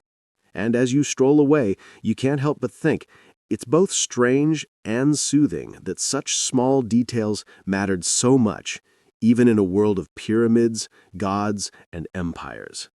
You wander deeper into the workshop district, the sound of pestles and grinding stones echoing faintly through the night. A small doorway beckons you inside, and there you find another group at work. Not farmers or priests this time, but craftsmen who treat every ingredient like it's a sacred offering. The room is warm, filled with the dull thud of tools, and a faint shimmer of candlelight glints off jars of resin. Here, you finally see how those peculiar Egyptian breath mints were actually made. On a broad stone slab lies a neat pile of ingredients: lumps of frankincense resin, small sticks of cinnamon, sprigs of mint-like herbs, and a jar of golden honey that catches the light like captured sunlight. A man kneels with a heavy pestle, grinding spices into fine powder. The motion is slow and deliberate, like kneading dough, and you realize that half the battle was simply patience. The mainstream fact here: Egyptian workshops relied on grinding stones and mortars to break down herbs and resins, often the same tools used for cosmetics and medicines. There wasn't a special breath mint machine, just the timeless pairing of stone and muscle. The quirky tidbit? Some records suggest that frankincense was so tough it needed to be softened with wine or warmed over coals before pounding. You imagine the craftsman sipping a little on the side. Quality control, of course. Historians still argue whether these mixtures were strictly medicinal or whether Egyptians saw them as halfway between food and cure. Some papyri call them remedies for foul breath, while others list them under ritual offerings, suggesting that chewing them may have been a way to honor the gods as well as freshen the mouth. The line between snack and spell was blurry. Watch now as the honey is poured slowly into the stone bowl. It pools thick and sticky, clinging stubbornly to the sides. Powdered cinnamon is sprinkled in, dark flecks vanishing into gold. The craftsman stirs with a wooden stick, then switches to his hands, kneading the mixture like clay. You can almost feel it stretching and tugging at his fingers. Sweet, but resistant, the way modern caramel sticks to your teeth. And here's your first joke.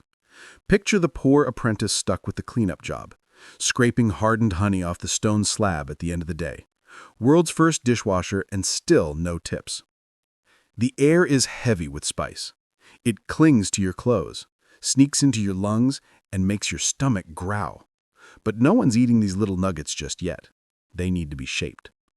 A line of apprentices begins rolling the sticky mixture into rough spheres, some large, some small, depending on the batch. They're not uniform like your neatly pressed modern candies. Each one is unique, a bit lopsided, almost charming in its imperfection. Second joke of the night? Imagine buying a bag of these at a marketplace, only to find that half are marble-sized, while the others look like squashed pancakes. Ancient Egyptian fun size, whether you wanted it or not. As the pellets dry on clay trays, you notice how carefully they're handled. They're set in rows, not unlike an army on parade, each ball destined for a mouth, a prayer, or perhaps a noble banquet. The longer they sit, the firmer they become, honey crystallizing just enough to keep them solid. But here's a curious thought. Did people actually chew these, or were they more like lozenges to suck slowly? Historians still argue over this detail, pointing out that resins don't exactly taste delightful when bitten into. Maybe Egyptians simply let the sweetness melt gradually, a slow release of honey and spice, as they whispered their words into sacred halls. Third joke of the night? Imagine someone getting impatient, biting down hard, and suddenly realizing they've just chipped a tooth on a resin chunk. Congratulations, you now need the world's first dentist. The workshop falls quiet as the trays are set aside, the mixture ready to harden overnight. Outside, the desert air cools, carrying the smell of honey and spice into the streets. Children peer in curious, but kept at bay. The pellets aren't for them, not yet. They belong to adults with rituals to uphold and reputations to maintain. You step outside, brushing sticky dust off your hands, and the sound of the Nile drifts back into your ears. Somewhere, in a small jar tucked onto a shelf, lies a batch of fresh breath mints cooling in the night. Tomorrow, they'll be tucked into pouches, carried into temples, and popped discreetly before greetings. And as you walk away, you realize something simple yet oddly profound. No matter how grand the empire, sometimes the real magic lies in the tiny details. The rhythm of grinding stones, the sheen of honey in lamplight, and the quiet care poured into a single ball of sweetness. The trays of sticky pellets have hardened by morning, and the workshop smells faintly of spice and smoke as the city stirs to life.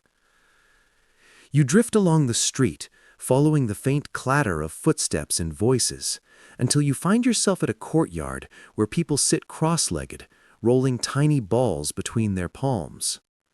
The process seems almost meditative, like making bread rolls or prayer beads. This is the next stage, the pill-rolling sessions. Honey and spice mixtures that were ground and kneaded last night are now portioned out, pinched into clumps, and rolled smooth. Each one is laid carefully on reed mats to finish drying under the desert sun. The mainstream historical fact here is straightforward.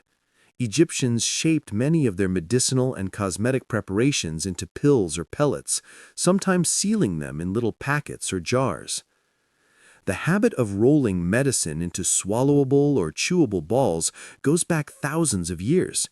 It wasn't invented by modern pharmacies. And here's the quirky tidbit. Some scholars suggest that the Egyptians deliberately rolled these mints into round shapes to mirror the perfection of the sun disk. After all, roundness carried symbolic weight here. Wholeness, eternity, the cycle of Ra's daily journey across the sky. So, even a humble breath mint might echo cosmic symbolism. Still, historians argue whether these mints were more uniform in elite households or if everyday folks made them haphazardly. Would a queen's mint ball look neat and polished, while a fisherman's looked like a sticky pebble? The evidence is slim, leaving room for you to picture both ends of the spectrum. You watch as an elderly woman rolls hers with almost ceremonial grace, dipping her fingers in water to keep the honey from clinging.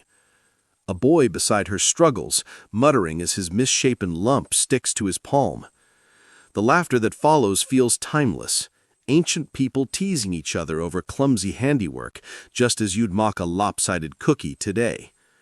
First joke. Imagine biting into one of those misshapen lumps, only to find it glued to the roof of your mouth. No escape until it dissolves. Congratulations, you've invented the world's first caramel disaster.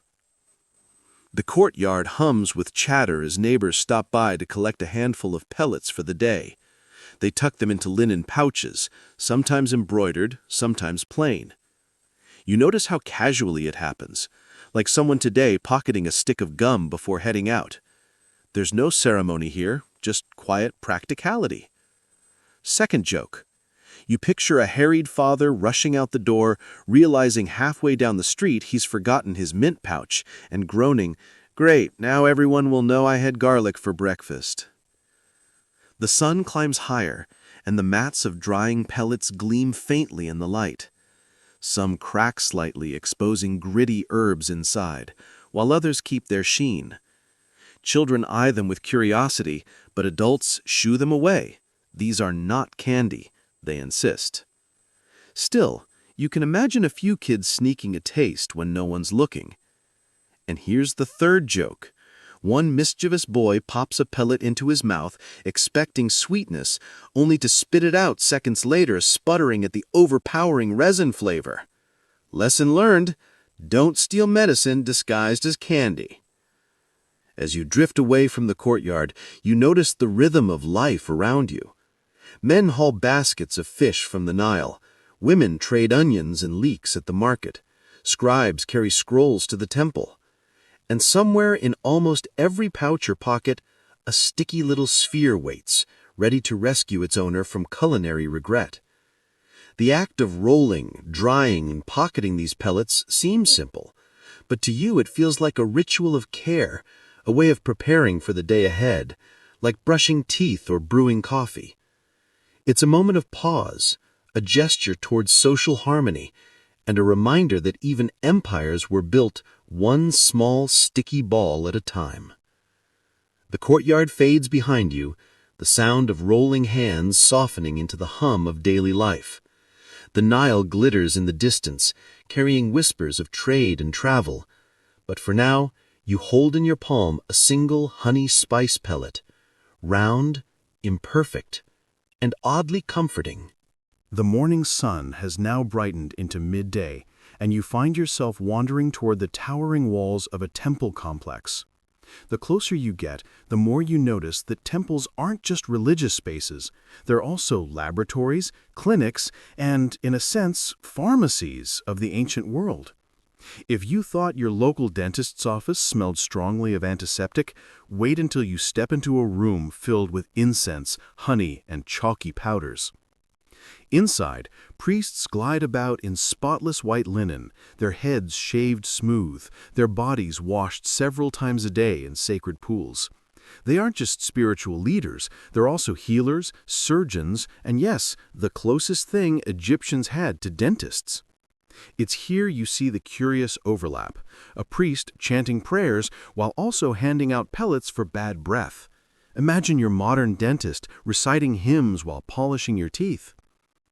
The mainstream historical fact is clear. In ancient Egypt, medical practice was closely tied to temple life. Priests studied medical papyri, memorized recipes, and dispensed remedies that blended science and magic. Dentistry was part of this world, with treatments ranging from drilling abscesses to prescribing mouth rinses made of natron and herbs. But here's the quirky tidbit. One ancient papyrus suggests using ground donkey hooves mixed with honey as a dental cure. Whether that was effective or just symbolic, you can only guess, but you probably wouldn't want to test it on your molars. And now the scholarly debate. Historians still argue whether priests genuinely understood the medical benefits of their remedies, or whether these treatments were seen mainly as charms backed by divine power. Was honey chosen because it's antibacterial, or because it was considered a sacred food of the gods? Probably both. You pause to watch a priest at work. He leans over a patient who looks distinctly uncomfortable, holding his jaw with one hand and groaning softly. The priest murmurs a prayer to Thoth, patron of wisdom, while smearing a paste of herbs and honey onto a cloth. The patient bites down, grimacing, while the priest assures him this will sweeten the mouth. You're not sure whether to call it medicine or a placebo, but the act itself carries weight, both spiritual and social. Here comes joke number 1. Imagine sitting in that chair, nervously waiting, only for the priest to tell you, "Don't worry, this might sting a little for the next 3 days." The temple smells rich, incense smoldering, oils warming, a faint tang of natron from the purification baths. To you, it's a blur of sweetness and smoke, but to Egyptians, this was order made tangible. Even bad breath was a kind of disorder, and a pellet of honey and spice could bring harmony back to right. Joke number 2, you think about modern dental drills and suddenly appreciate that, for all the pain, at least your dentist doesn't insist on shaving your entire body before an appointment. The priests keep careful records on scrolls, lists of ingredients, measurements, instructions. Some are practical, others bewildering. Was crocodile dung really prescribed for breath, or did some bored scribe slip in a prank to test his apprentice's patience? Historians still argue, but you can almost imagine a young trainee being dared, "Here, chew this for the gods." Joke number 3, imagine bragging at a banquet, "Yes, I'm blessed with divine favor and donkey hoof toothpaste." Not exactly a conversation starter. But beyond the jokes, you sense the seriousness of it all. To Egyptians, healing wasn't just about curing symptoms. It was about restoring balance, ma'at, between the body, the spirit, and the cosmos. A foul-smelling mouth wasn't just unpleasant. It might indicate decay, imbalance, or even divine displeasure. The priests were guardians of harmony, whether through chants or sticky pellets. As you step out of the temple, the light blinds you for a moment, and the clamor of the city comes rushing back. Children play in the dust, women carry jars of water balanced on their heads, and somewhere in the crowd a man discreetly pops a mint pellet before speaking with a scribe. The temple's quiet gravity lingers, though, the sense that even the smallest remedies carried a sacred echo. You take a slow breath, half expecting it to smell of honey and cinnamon, and smile at the thought. The priests might not have known about bacteria or cavities in the way modern science does, but they knew that sweetness and fragrance could ease discomfort, inspire confidence, and smooth social exchanges. And really, isn't that all most people still want from their dentists today?